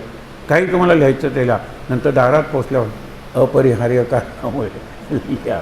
म्हणाले मी संहिता वाचल्याशिवाय जाणार नाही. म्हणलं आम्ही तुम्हाला दक्षिणा दिल्याशिवाय राहणार नाही. तुम्हाला जास्त दक्षिणा देऊ न केलेल्या प्रवचनाबद्दल. पण तुम्हाला लक्षात राहायला पाहिजे की भागवत ह्या पद्धतीने सांगायचं नसतं. हे लक्षात ठेवा. हा भाव तिथे त्यांनी व्यक्त केलेला आहे की तिथे साधका जे होती बाधक ते वर्जिले. भक्तिरस सत्वप्रधान, सद्गुरूचा महिमा गहन, उपदेश वचने प्रमाण, घेतली संत उच्छिष्टे. वेदांत, सिद्धांत, धादांत हे तीन फार चांगले शब्द आहेत ना समर्थांचे. वेदांत म्हणजे पूर्णपणे अशी तत्व, त्याचे ते सिद्धांत सूत्र बनवली की सिद्धांत बनतात. म्हणजे प्रमेय, सूत्र, फॉर्म्युला वगैरे. आणि धादांत म्हणजे प्रत्यक्ष उदाहरणं. वेद वगैरे आहेत ना, तो वेदांत आहे. नंतर श्रुती, स्मृती ज्या आहेत ना ते त्याचा सिद्धांत आहे. गीता ही स्मृती आहे, लक्षात ठेवा. आणि नंतर पुराणं हे धादांत आहेत, प्रत्यक्ष चरित्र आहेत पुराणात. हा राजा तसा होता, हा भक्त तसा होता, हा सावकार तसा होता, ही चरित्र आहेत सगळे. म्हणून वेदांत, धादांत आणि सिद्धांत. त्याला भटजी आमचे सहज म्हणून श्रुती, स्मृती, पुराणोक्त. पण त्याला माहीत नाही की श्रुती म्हणजे काय, पुराण म्हणजे काय आणि स्मृती म्हणजे काय. तो म्हणून जातो. ठीक आहे ना, अगदी बरोबर आहे. म्हणून पुढे वेदांत, सिद्धांत, धादांत, नीती, व्यवहार, परमार्थ, गुरुभक्तांचा अनुभव येत सत्य शोधूनी वर्णिला. गुरुलीला ही साधार, परी काही सोडिला प्रकार, जेणे दुखवेल परांतर ऐसे दृष्टांत त्यागेले. दुसराचं दुखवलं जाईल काहीतरी असे दृष्टांत त्यागेले. असे दृष्टांत म्हणजे उदाहरणंसुद्धा दिली नाही ज्यात कोणाचा तरी अपमान होईल, कुठल्या तरी जातीचा अपमान होईल, कुठल्या तरी वर्गाचा अपमान होईल, असं सगळं टाळलेलं आहे लिहायचं. म्हणून गुरुलीला ही साधार, परी काही सोडिला प्रकार, जेणे दुखवेल परांतर ऐसे दृष्टांत त्या केले.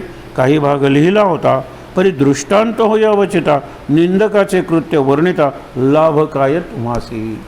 हे असलंच सांगितलं जातं बाबांच्या चरित्राबद्दल. मला नक्की माहीत नाही आहे, पण ह्याच्यातले जे प्रसंग आहेत जवळजवळ ते सर्व प्रसंग बाबांच्या चरित्रात आलेले आहेत, पण बाबांच्या प्रस्तावनेत किंवा कुठेही यांचा उल्लेखही नाही. म्हणजे मी चुकत असेल, माझं काय सगळं वाचन आहे असं नाही, तुम्हाला कुठे आढळलं तर बघा, ह्या पुस्तकाचा उल्लेख कुठेही नाही आहे. आणि ह्या पुस्तकावर आधारितच ते चरित्र आहे. ह्यांनी जे सांगितलं आहे तेच सांगितलं ना, की दुसऱ्याला दुखवत असेल काढून टाका, माझी स्तुती होत असेल काढून टाका. आणि आता तर आणखीन सांगितलं त्यांनी की गरुजा जेणे दुखवेल परांतर, दुसऱ्याचं मन जे उगीच दुखवेल असे दृष्टांत काही भाग लिहिला होता, परी दृष्टांत हो यावचिता. म्हणजे मला एकदम वाटलं की महाराजांना हे आवडणार नाही, महाराजांना हे मान्य असणार नाही, मी काढून टाकला तो भाग. बाबांच्या चरित्राबद्दल आत्ता मी हेच सांगितलं ना, एवढं चरित्र होतं ते एवढं झालं असेल, काढून टाका महाराज म्हणाले. पण महाराज त्यावेळेला होते तिथे तात्यासाहेब केतकरांच्या रूपात. ह्यांच्या वेळेला कोण होते? तात्यासाहेब केतकर 1925, मी 12 वर्षानंतर 13 साली महाराज गेले, त्याच्यामध्ये चरित्र आलेलं आहे. बाबांना हा मोठा ॲडव्हान्टेज होता, बाबांनी त्याचा पुरेपूर फायदा घेतला आणि बाबांनी महाराजांना एवढं सुसंगत बनवलं आजच्या काळाला. त्यामुळे महाराज हे कळत नकळत आमच्यासारख्या काही अभ्यास नसलेल्या चिकित्सकांचे गुरु बनले. मी कसा महाराजांच्याकडे रमलो मला पटतच नाही. सगळ्यांच्या टोप्या उडवणारे आम्ही मंडळी होतो तरुणपणी, आणि विचारसरणीनं तर नक्षलवादी. सध्या तुम्ही नक्षलवाद, अर्बन नक्षल, त्या विचारसरणीचे आम्ही होतो. एखादी आरती सिन्हा त्या जायची, ते डोकं उडवायची त्या सावकाराचं की ज्यांनी कोऱ्या कागदावर सह्या घेतल्या त्या मुंडकारांच्या, आणि नंतर वाटेल ते लिहिलं, त्यांना नागवलं, अक्षरशः देशोधडीला लावलं. तुझ्याकडे काही नाही ना, तुझी बायको माझ्याकडे काम करेल, तुझी तरुण मुलगी आहे ना, माझी वाटेल ती सेवा करेल. हे सुरू झाल्यानंतर तिने गेलं, त्यांचं डोकं कापलं, त्याच्या दाराला बांधलं. सकाळी येता जाता लोक बघतात तर सावकाराचं डोकं. आम्हाला ही हिरो वाटत होते. चारू मुजुमदार काय, चारू कन्या काय, संन्याल होता कोणतरी, ही आरती साहा, हे हिरो होते. मला BEdला विचारायचे लोक, सर तुम्ही नक्षलवादी आहात का? म्हटलं कृतीनं नाही पण विचारानं आहे. आणि विचारानं विशीत असताना in your 20s if you are not a communist और if you are not a Naxalite you have no heart, but in your 40s you still continue to be Naxalite and communist, you have no head. हेही आम्हाला पटलं की 40शीत पोचल्यानंतर तुम्हाला डोकंच नाही. नक्षलवाद वगैरेच्या मर्यादा लक्षात ठेवा. हिंसेनं कुठलाही प्रश्न सुटत नाही. ज्याला मारलं म्हणून मी हिरो झाले. आणि आरती सिन्हा वगैरे तुरुंगात वगैरे, चारू मुजुमदार वगैरे खरंच आमचे होते. मला एकाने बनियन आणून दिलं ज्याच्यावर चे गवेरा हा ह्याचा कॅस्ट्रोला क्युबाला वगैरे चॅलेंज करणारा तिकडचा नक्षल आहे. म्हटलं सर हे घाला तुम्ही, हे घालून तुम्ही प्रवचन करा. म्हटलं काही वस्त्र प्रकार मी टाळलेले आहेत. तर त्याप्रमाणे काल आमचं येताना बोलणं होतं, वामन होता त्याच्यात, की माझा म्हणून जर काही एक व्यवसाय असेल तर त्याला एक साजेशी अशी वेशभूषा समाजाकडून अपेक्षित असते. परवा का मंदिरात काम नव्हतं, 4 वाजता त्यांची ड्युटी सुरू होणार होती. 3:30 वाजता मी मंडपात गेलो. त्यावेळेला भटजी बरमुडात होते. हां, मी म्हणलं की माझा काहीच अधिकार नाही आहे, कारण दत्त दिगंबर तर काहीच घालत नव्हते, हे आधी सांगितलं. मी काही घालीन, काही घातलं नाही तरी चालेल ना, दत्त दिगंबरांचं मॉडेल आहे. पण मी जर मंदिराचा पुजारी आहे, तुम्ही घरी काही घाला, हेही सांगितलं, घरी काही घाला. पण इथे 4 लोक येतात आणि तुम्हाला विचारतात वगैरे इथे पुजारी वगैरे कोण आहे, मीच बरब्युडा म्हटल्यानंतर कोण तुमच्याकडून सत्याके पूजा करून घेणार आहे वगैरे सांगा बरं. तो एक भाव असतो. म्हणलं मी दोन्ही सांगतो तुम्हाला, शाळेत किंवा शैक्षणिक कार्यक्रम असतो त्यावेळेला मी पॅन्ट आणि बंडी घालून जातो. जर आध्यात्मिक कार्यक्रम असेल तर मी लुंगी घालून जातो. ही प्रोप्रायटी आहे, याच्यात औचित्य आहे. तसं सांगितलं नाही कुठे. मी पॅन्ट वगैरे घालून गेलो, प्रवचन केलं तरी चालणार आहे ना, चालणार आहे. पण कुठे ना कुठे ते एक प्रकारची डिग्निटी असते, डिसेन्सी असते, आणि ती एक्सपेक्टेड बाय सोसायटी असते, सोशल नॉर्म्स असतात. असं कुठे लिहिलेलं नाही आहे. पण हे पटलं मात्र पाहिजे. पण ठीक आहे, सांगावं आणि पुढे निघून जावं, हे मी ठरवलेलं आहे. ऐकत नाहीत लोक, पण आपल्याला वाईट वाटत नाही, कारण आपण पुढे निघून गेलेलो असतो. तू बदल, तो बरमुडा सोडा म्हणून मी जर हट्ट धरला असता बिचारांनी तिथेही सोडली असती. म्हणून सांगितलं. म्हणलं हे मला वाटतं, हे इतर अनेकांना वाटत असेल, तुम्ही ठरवा. काय घालायचं किंवा काय घालायचं नाही ते तुम्हीच ठरवा कसं जगायचं, आम्ही काय सांगणार तुम्हाला. शेवटचं आता की हे महत्त्वाचं आहे आपल्याला. आत्तापर्यंत आणि कसा ग्रंथाला वगैरे सांगितलं, वाचूया जिथे थांबलो. उपदेश वचनं घेतली. वेदांत सिद्धांत धाडांत म्हणजे श्रुती स्मृती पुराणे. श्रुती म्हणजे वेद, स्मृती म्हणजे गीता आणि पुराण म्हणजे भागवत वगैरे ही सगळी पुराण. नीती व्यवहार परमार्थ गुरुभक्तांचा अनुभव येतो. सत्य शोधूनी वर्णिला गुरु लीला ही साधार. परी काही सोडिला प्रकार जेणे दुखवेल परांतरा ऐसे दृष्टांत त्या गेले. काही भाग लिहिला होता परी दृष्टांत होता वचिता. निंदकाचे कृत्य वर्णिता लाभ काय तुम्हासी. हा प्रश्न महाराजांनी त्यांना आतून विचारला असेल. तुम्हाला काय फायदा आहे निंदकांबद्दल लिहून? काढून टाका तो भाग. आणि मी काढून टाकला असं त्यांनी सांगितलेलं आहे. असो प्रत्यक्ष असता श्री गुरुवर निंदकाकरिती उपकार. तैसाच ग्रंथ गर्भी म्हणजे या ग्रंथात प्रकार गुरु आज्ञेने झाला. गुरुदयेचे माऊली, गुरु शांतीची सावली, गुरु आनंदा घरकुली. घरकुली म्हणजे घरकुल, आनंदाचं घरकुल म्हणजे गुरु. तू गुरु माय सर्वांची. षड्गुणैश्वर्य संपन्न म्हणजे ज्ञान, वैराग्य, ऐश्वर्य, सौंदर्य हे सगळे जे गुण आहेत ना त्याला सद्गुरू किंवा परमेश्वर म्हणतात. सद्गुरू षड्गुणैश्वर्य संपन्न. सद्गुरू माझे निधान. भक्तासी सना प्रसन्न. स्वानंद रस वर्षतसे. असो महात्म्य श्रीगुरूचे शब्दातीत अगम्य वाचे. लिहिता येत नाही आणि सांगताही येत नाही. म्या शब्दस्वरूप दिधले काचे म्हणून क्षमा वाकेतो. सद्गुरूंचं काय शब्दात सांगणार आहात, शब्दांच्या पलीकडे आहेत ते, पण तरी मी लिहिलं म्हणून क्षमा मागतो. सद्गुरूची एक बुद्धिदाता. कर्ता वक्ता आणि श्रोता. सूक्ष्म देह अहंता. समरस हो श्रीचरणी. जे जे काही घडे कर्म ते ते अर्पावे हा धर्म. तैसे अहंता ही दुर्गम श्री सेवे लावेली. समर्थ सद्गुणांची कीर्ती. साधका मार्गदर्शी ज्योती. जे कोणी भावे गाती प्रसाद होय तयावरी. सद्गुरू लीला करिता श्रवण. अखंड होय समाधान. नाना शंकांचे निरसन होय तेथे. प्रपंच साधून परमार्थ. कैसा साधावा निजस्वार्थ. हेची सद्गुरू समर्थ बोधिती या ठाई.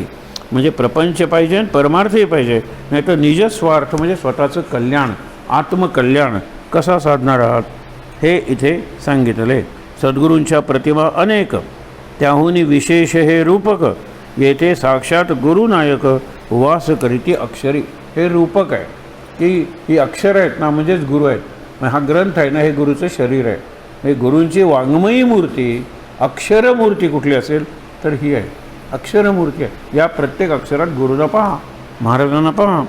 आणि म्हणून त्यांनी उदाहरण दिलेलं आहे. वेद तोची विश्वंभर तैसी लीला गुरुवर. येथे रोकडा साक्षात्कार भाविकासी होईल. वेद तोची विश्वंभर. विश्वंभर म्हणजे विष्णू. आपण म्हणतो ना विश्वम विष्णुर वषटकारो. ही विष्णू सहस्र म्हणजे सुरुवात आहे. पहिल्यांदा विश्व निर्माण केलं केव्हा झालं आणि त्यात विष्णू प्रवेशला. म्हणून हे कुणी निर्माण केलं? विष्णूने. आणि प्रत्येक कणात कोण आहे? विष्णू आहे. हेच सुरुवातीला सांगितले. 2 नामं पहिली विष्णू सहस्रनामाचे. आणि बघा केवढा अर्थ आहे त्याच्यात भरलेला विष्णू सहस्रनाम. म्हणून पुढे वेद तोची विश्वंभर तैसी लीला गुरुवर. येथे रोकडा साक्षात्कार भाविकासी होईल. रामायण हरिवंश पूजिता प्रसन्न जगदीश. तेवी श्री सद्गुरू लीलामृतास पूजिता गुरुमाय तौशेल. म्हणून या केंद्राच्या माध्यमातून महाराजांना आनंद होईल अशी पारायण कृती घडते आहे. हे वाचा तुम्ही. गुरुमाय प्रसन्न होईल. कारण गुरुच्या लीला अनंत अपार आहेत, शब्दांच्या पलीकडे आहेत. मी प्रयत्न करून इथे सांगितलेले आहेत. या ग्रंथाची करिता सेवा सद्गुरू देईल विसावा. तापत्रयातून विज्जीवा सोडविल धरा विश्वास. तापत्रय म्हणजे आधिभौतिक निसर्गातून आलेले. सध्या खोकडा वगैरे आहेत ना ते आधिभौतिक आहेत. आधिदैविक म्हणजे कळत नाहीत आपल्याला. आपण मागे केलेल्या कर्माची फळं भोगतो. मी काहीच केलं नाही, मी सगळं चांगलं वागतो, पण मला हा त्रास का सहन करावा लागतो? आधीच्या कर्माची फळं आहे. कधी कधी कळत नाही मी या जन्मात मी काहीच केलेलं नाही वाईट, आधीच्या जन्मातली फळं आहेत. असा तो सिद्धांत आहे. म्हणून सांगितले. आणि एक आहे तो आध्यात्मिकता. आध्यात्मिकता जो आतून येतो आणि माझं जीवन संपवतो. आध्यात्मिक मरण किंवा आध्यात्मिक ताप तो काही करता उपाय नाही आहे. आधिभौतिक तापाला औषध देता येतं डॉक्टरांचं. आणि आधी दैविक ताप आहे, त्याच्यासाठी लोक काहीतरी निरनिराळे दैवी करतात. कोण नवस करतात, सायास करतात, प्रसाद लावतात, या सगळ्या गोष्टी करतात. आधी दैविक मला माहीत नाही, पण खरा तो आध्यात्मिक ताप. म्हणजे मला का अस्वस्थ वाटतं आहे, मी कोणाचं वाईट केलं नाही तरीसुद्धा माझं वाईट का लोक करतायत, हा जो ताप आहे ना, हा आध्यात्मिक ताप आहे. चिंतन करायचं आहे आणि समजून घ्यायचं आहे आणि आनंदात राहायचं आहे, हे शेवटी सांगितलेलं आहे. म्हणून काय सांगितलेलं आहे, या ग्रंथाची करिता सेवा सद्गुरू देईल विसावा, तापत्रयातून, हे 3 जे ताप आहेत त्रयातून जीवा सोडविल धरा विश्वास, सद्भावे ग्रंथ श्रवणकरिता जाईल संबंध म्हणजे संपन्न, भूतव्यथा, संबंध म्हणजे राक्षस सैतान वगैरे, भूताचा एक वरचा प्रकार, त्याला संबंध म्हणतात, संबंध नाही संबंध भूतव्यथा, चेडे चेटुका वार्ता न चले जेते, देह प्रारब्धाधीन ते पूर्वीच गेले नेमोन, उपाय करिता अधिक न्यून समर्थ कृपे होत असे, निपुत्रिका पुत्रप्राप्ती, दरिद्र्या धनप्राप्ती, रोगग्रस्ता रोगमुक्ती, सद्गुरू माय देईल. काल एकीने मला प्रश्न विचारला, ज्याने अनेक रामायणाचे सप्ताह वगैरे केले, की का मला कॅन्सर झाला. तिथे तर रामायणात लिहिलेलं आहे, आमच्या गुरूंनी सांगितलेलं आहे, स्तोत्रात लिहिलेलं आहे, जो रामनाम घेईल, मी अखंड रामनाम घेतोय, की त्याच्या सगळं देह व्यथा नष्ट होतील आणि त्यांना देहाला व्यथा होणार नाही. म्हणलं देहाला व्यथा होणार, म्हणलं माझ्या प्रवचनात एकदा तरी हे वाक्य ऐकले का तुम्ही? तुम्ही माझी 100पेक्षा जास्त प्रवचनं ऐकलेली आहेत किंवा सप्रेम वाणीवर ऐकलेली आहेत, एकदा तरी सांगितलं आहे का हे करा म्हणजे तुमचा तो भोग दूर होईल, भोग भोगलेच पाहिजेत हा महाराजांचा सिद्धांत आहे. हो म्हणाल्या, आता मी भोग म्हणून आनंदात भोगा, आनंदात बघा, रामनाम सोडू नका. आपण आत्ताच रामनामाला सुरुवात करूया. आणि सध्याचे हे चांगले दिवस आहेत, कारण महाराजांच्या पुण्यतिथीचे दिवस आहेत, विसरून जा. आणि डॉक्टर म्हणलेत ना क्युरेबल आहे तो कॅन्सर, तो क्युरेबल असेल. नाही म्हणाला माझ्या घशालाच कशाला झाला, म्हणलं सोडा, रामकृष्णांच्या घशाला झाला, ज्यांना आम्ही परमेश्वर म्हणतो प्रत्यक्ष, त्यांच्या घशाला झालं तर आपण कोण? हां, हे बरोबर आहे म्हणलं समजून घ्या. होणार नाही असं नाही, आपल्या शरीरात काय असेल कोणाला माहीत आहे, खरंच कोणाला माहीत नाही. पण आपण सामान्य राहायचं, त्यांनाही असं ते ट्रीटमेंट करून घेतील, ते योग आणतील. नाही आपण जायला नको का डॉक्टरकडे, डॉक्टर आपल्याकडे येतील, ही माझी श्रद्धा आहे. तुम्हाला सहज सांगतो की तुम्ही करू नका असं नाही आहे, उगीच घायकुतीनं करू नका. अरे बापरे, त्या एक्सरेमध्ये ते दिसलं नाही का, एक डॉक्टर म्हणतो जायची गरज नाही, एक डॉक्टर म्हणतो आत्ताच गेलं पाहिजे. कुणाचं ऐकणार आहात तुम्ही? यांचं ऐकणार ना.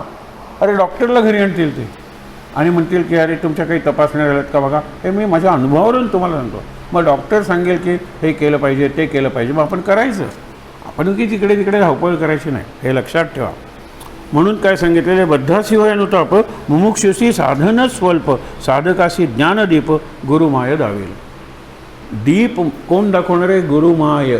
मी दावले दीपिका, एक पंक्ती, इथे शब्द ते वापरले नाहीत पण भाव तो आहे, जो ज्ञानेश्वरांचा भाव आहे की महाभारत हा दीप आहे, प्रदीप शब्द वापरला आहे. गीता हा दीप आहे, माझी दीपिका आहे. ही ब्रह्मसाम्राज्य दीपिका, भावार्थ दीपिका. दीपिका म्हणजे छोटा दिवा, पण ती, हे लक्षात घ्या. म्हणून सांगितलं आहे, सद्भावे सेवा असता दृढ श्रद्धा विमल भाव, सदा जवळीच गुरुराव, मग त्रिविध ताप मायोद्भव दूर जाती पळोनी, सद्भावे सेवा करिता वाहिल सद्गुरू त्याची चिंता, भव सिंधू वरोनी तारिता युक्ती प्रयुक्ती होईल. सेवेचे बहुविध प्रकार, मुख्य श्रवण मनन आचार, सप्ताह पूजा नमस्कार, प्रदक्षिणाही उपांगे. जैसी असेल कालगती, जैसी ज्याची शक्तिमती, तैसी वजावी गुरुमूर्ती, परम पावन गुरुलीला. सद्गुरू माय दयावंत, भोळाभाव सिद्धीस नेत, यास्तव न धरिता किंत. किंतु परंतु म्हणजे डाऊट, किंत म्हणजे संशय धरू नका मनात. यथाशक्ती आळवावे, यावरी श्रोते प्रश्न करीती. आता शेवट आहे, श्रोते प्रश्न करीती. सप्ताह करावा कवणे रीती, कैसी होय फलप्राप्ती, कथन करावे. आपण इथे जे पारायण करतो सप्ताह अशाच पद्धतीने करतो, पण सोयीनं कसाही करू शकता. आपल्या काही मुली आहेत वांत्याच्या, सकाळी वाचायला सुरुवात करतात, 13 तासात संपवतात. न म्हणले आम्ही जेवायला उठवा, उठल्यानंतर परत आंघोळ करून बसा, एका दिवसात पारायण करतात. मग तसंही करता येतं, पण यांनी सांगितले आरामात तुम्ही करा, सप्ताह करा, हे सांगितलेलं आहे. म्हणून प्रत्येक आणि काय सांगितलेलं आहे, वक्ता बरवे वक्तावदे बरे बरवे पुसिले, वंदन करूनी गुरु पावले कथितो. हे तुम्हाला मी सांगतोय ते गुरु पावलांना वंदन करून सांगतोय. आपल्याकडे गुरु पावले म्हणजे पादुका आहेत. या पादुका आता गुरूंच्याच आहेत, याबद्दल डाऊट नको. आणण्यापूर्वी त्या लाकडाच्या असतील, आणण्यापूर्वी पण त्या मेस्ताकडे होत्या. आणण्यापूर्वी त्या सोन्याच्या असतील, पण त्या शेटीकडे होत्या. बरोबर आहेत ना. आता या महाराजांच्या पादुका आहे, याबद्दल डाऊटच नको. म्हणून सांगितलेलं गुरु पावले भजावी गुरुमूर्ती. नंतर सेवेचे बहुविध प्रकार. सद्गुरू चिंता त्याची भुसवते तुम्ही भाविक अंतबाह्य शुची. कुठपर्यंत आपण पोचलो होतो? सेवेचे बहुविध प्रकार. मुख्य श्रवण मनन आचार, सप्ताह पूजा नमस्कार, प्रदक्षिणा ही उपांग्य. 72वी ओवी आहे. जैशी असेल कालगती, जैशी ज्याची शक्तिमती, तैसी भजावी गुरुमूर्ती परमपावन गुरुलीला. गुरु सद्गुरु माय दयवंत, भोळा भाव सिद्धी सनेत, यास्तव न धरिता किंत यथाशक्ती आळवावी. यावर श्रोते प्रश्न करीते, सप्ताह करावा कवणे रीती, कैसी होय फलप्राप्ती कथन करावे. वक्ता म्हणजे हे आपले वक्ता म्हणतात कवी. वदे बरवे पुसिले, वंदन करूनी गुरु पावले, कथितो अवधान द्या भले, श्रोते तुम्ही भाविक. अंतःशुची बाह्यशुची, स्थानशुची द्रव्यशुची, श्रोतृ समुदाय शुची, शक्त तितुके साधावे. आता श्रोतृ समुदाय शुची, पहिल्यांदा तुमची शुची करा, आंघोळ करा. द्रव्य शुची म्हणजे प्रामाणिकपणे मिळवलेला पैसा वापरा. नंतर पुष्प वगैरे सगळ्या सामग्री आपण करतो. आणि प्रोक्षण करतात ना की गंगेचं नाव घेऊन वगैरे, ती श्रोत्यांची शुची असते. शुची म्हणजे पवित्रता, शुचिता म्हणजे पवित्रता. पवित्रतेच्याही वरची अवस्था शुची आहे, ज्याला आपण प्युरिटी आणि सँक्टिटी म्हणतो. क्लीनलीनेस ही स्वच्छता आहे, त्याच्यानंतर प्युरिटी ही शुद्धता आहे, आणि सँक्टिटी ही अत्यंत वरची अवस्था आहे, पूर्णपणे शुद्धतेच्याही पलीकडे, ज्याला अत्यंत पावित्र्य वगैरे असा शब्द वापरू आपण. म्हणून सांगितलेलं आहे अंतःशुची आतली शुची, बाह्यशुची, स्थानशुची जिथे आपण सारवतो वगैरे, अंगण वगैरे कसं बसतो ती स्वच्छ जागा, स्वच्छ आसन वगैरे असलं पाहिजे. स्थानशुची, द्रव्यशुची सांगितलं, पैसा शक्यतो प्रामाणिकपणे मिळवलेला असला पाहिजे. श्रोतृ समुदाय शुची म्हणजे बघा, शक्य तितुके साधावे. निष्काम पाठ मुख्य धर्म, सकाम हा गौण धर्म. हे कशासाठी वाचतोय? काही नाही, वाचायचं म्हणून वाचतोय. इथली बरीचशी पारायणं संयोजकांनी जी केली ती निष्काम भावनेने केली. इथे चांगलं होऊ दे, इथे ग्रॅनाईट मिळू दे वगैरे, इथे वगैरे असं काही केलेलं नाही. आता व्यक्तिगत तुमच्या मनात जर असेल तर काही वाईट नाही आहे की हे व्हावं म्हणून यावेळेला मी पारायण करेन, काहीही वाईट नाही, लक्षात घ्या. पण काही मला नको आहे, महाराज देतील ते, माझं प्रारब्ध असेल ते, हा जर भाव असेल तर तो त्याच्यापेक्षा चांगला आहे, एवढंच त्यांना सांगितलं. स्नानसंध्या करूनी, भक्तिभावे पूजोनी, सोज्वळ दीप ठेवूनी, पाठारंभ करावा. हल्ली ते गोव्यात तर मिळतातच असे टांगते लामण दिवे असतात. लामण दिवे नाही, त्याला नंदादीपच म्हणतात. आणि त्याच्यात तेल 1 लिटर तेल वाहतं आणि ते आठवडाभर जळतो तो सप्ताह संपेपर्यंत. फक्त शेवटच्या रात्री झोपताना ती वाट असते, ती जरा स्वच्छ करायची, काजळी वगैरे आलेली असते आणि ती पेटती ठेवायची. आम्ही करून सांगतोय तुम्हाला. तो जर असा दिवा लावला तर 7 दिवस तुमचा सप्ताह संपेपर्यंत आतलं तेलही संपत नाही आणि ती ज्योतही मिटत नाही, हे लक्षात घ्या. म्हणून सोज्वळ दीप ठेवून पाठारंभ करावा. प्रत्येक ओवी वाचल्यावरी श्रीराम म्हणा सत्वरी, ऐशी प्रति ओवेस वैखरी श्रीरामी लावावे. म्हणजे तोंडातून रामनाम येईल. येणे सद्गुरू तो शपावे, येणे फल दुणावे, सेतू बांधेला जैसा देवे, तैसा परमार्थ साधेल.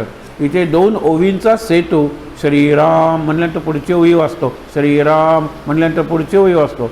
श्रीराम हा सेतू आहे. रामाने सेतू बांधला तोही लंकेत जाण्यासाठी, पण हा श्रीरामच सेतू आहे. कशाचा? 2 ओव्यांमधला. हा इथे भाव आहे. म्हणून प्रत्येक ओवी वाचल्यावरी श्रीराम म्हणा सत्वरी, ऐसी प्रति ओवीस वैखरी श्रीरामी लावावी. येणे सद्गुरू तो शपावे, येणे फल दुणावे, सेतू बांधेला जैसा देवे, तैसा परमार्थ साधेल. ही गुरुघरची सरणी म्हणजे जीवनशैली. श्रोते नीट धरा ध्यानी, प्रतिदिनी 2 अध्याय वाचोनी, नैवेद्य आरती करावी. सात्विक आहार, मृदू वचन, ब्रह्मचर्य नामस्मरण, इतुके होता तात्काळ विघ्न, गुरुकृपे निरसेल. 3 दिनी अध्याय 6, 4 दिनी 7वा पहा, मननयुक्त वाचा पहा, पान करा बोधामृत. सगळ्यात महत्त्वाचा अध्याय 7वा म्हणजे मधला. पुढे 3 दिवसापर्यंत प्रतिदिनी 2 प्रत वाचून सप्ताह समाप्त सांगता करावी. आपण तसेच वाचतो. पहिल्या 3 दिवसात रोज 2 म्हणजे 6 अध्याय, चौथ्या दिवशी फक्त 7वा अध्याय आणि नंतरचे 3 दिवस 2-2 अध्याय, असे 13 अध्याय इथे सांगितलेलं आहे. सात्विक आहार मृदुवचन, हे मात्र आपल्याला लावून आहे. सात्विक आहार या दिवसात ठेवावा का? जमलं तर ठेवा, पण तुम्हाला ते खाल्ल्याशिवाय चालतच नाही. खा ना.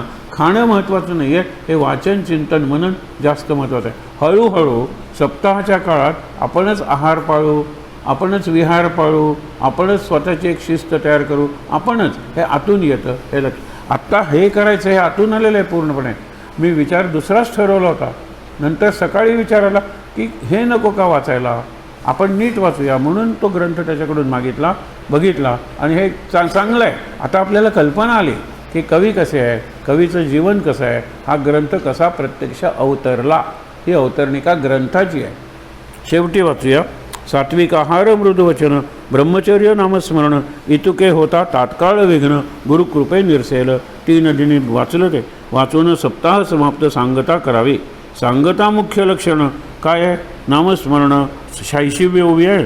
सांगता मुख्य लक्षण नामस्मरण, अन्नदान, सात्विक द्रव्य मिळवून यथाशक्ती करावे.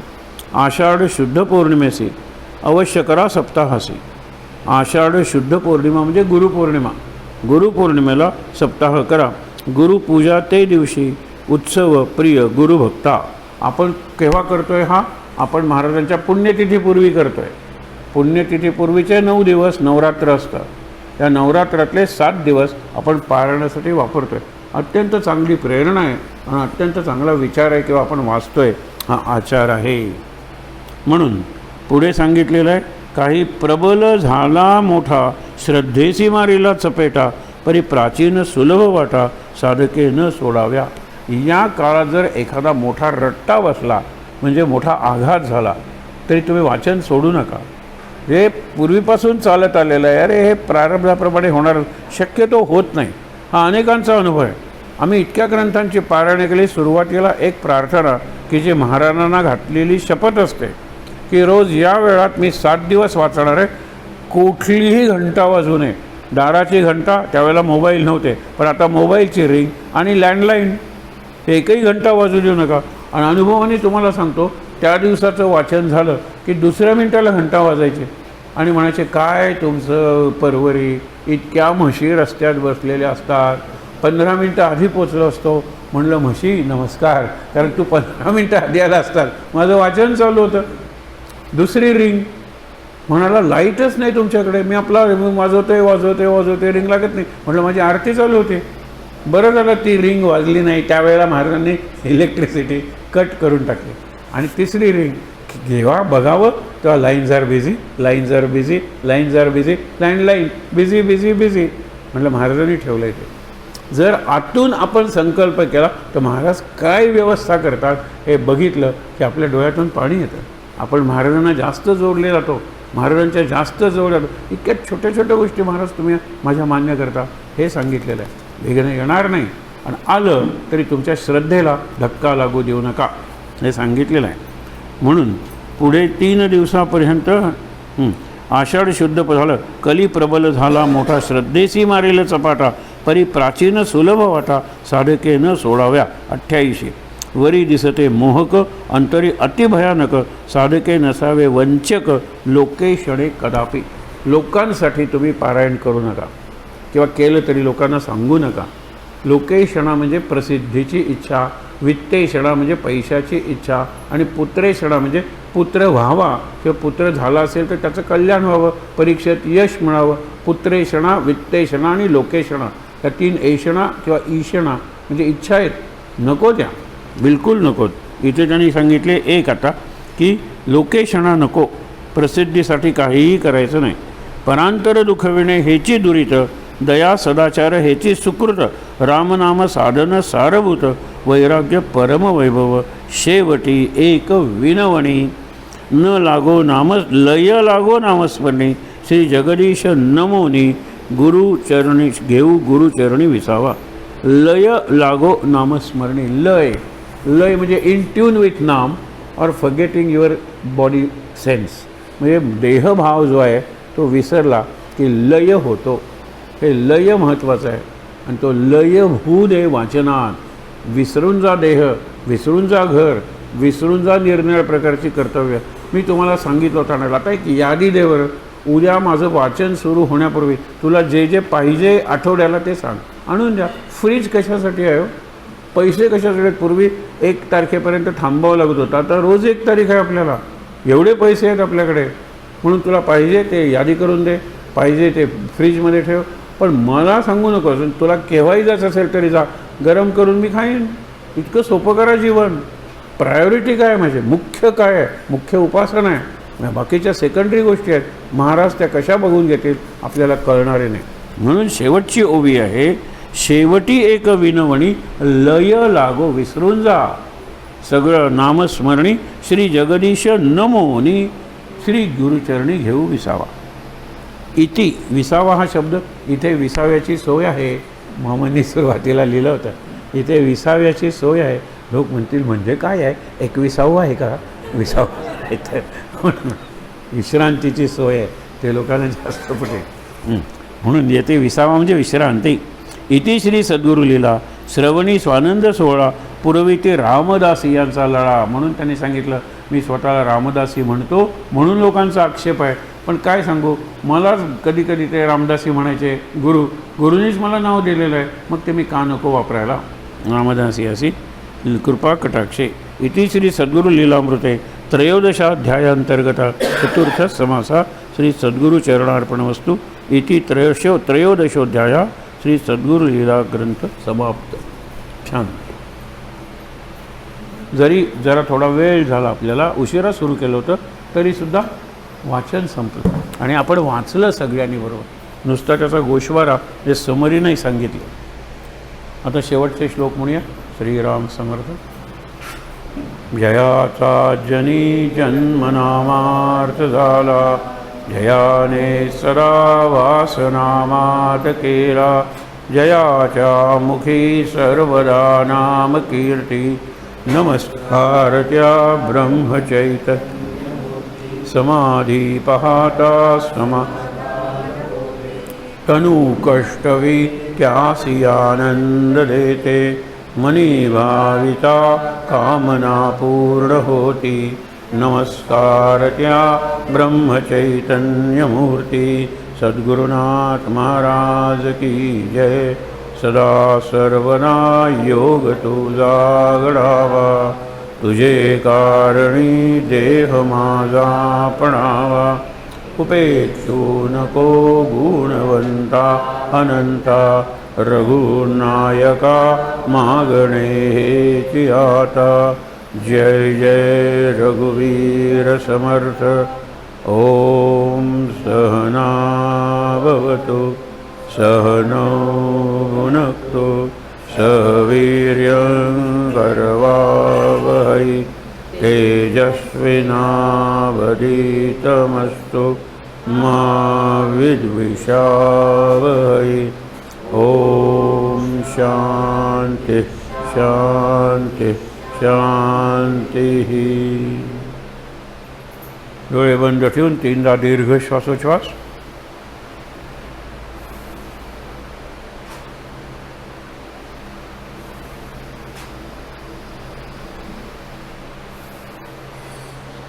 हातावर हात चोळून ते चेहऱ्यावर डोळ्यांवर चोळायचे. अगदी सावकाश डोळे उघडून समोर राम, हनुमान, रामदास महाराज आणि स्वरूपानंद हा सगळा दरबार भरलेला आहे. त्यांचं दर्शन घ्यायचं आणि इथे जमलेल्या सर्वांना नमस्कार करायचा. शांत आनंद. महाराज महाराज महाराज. छान.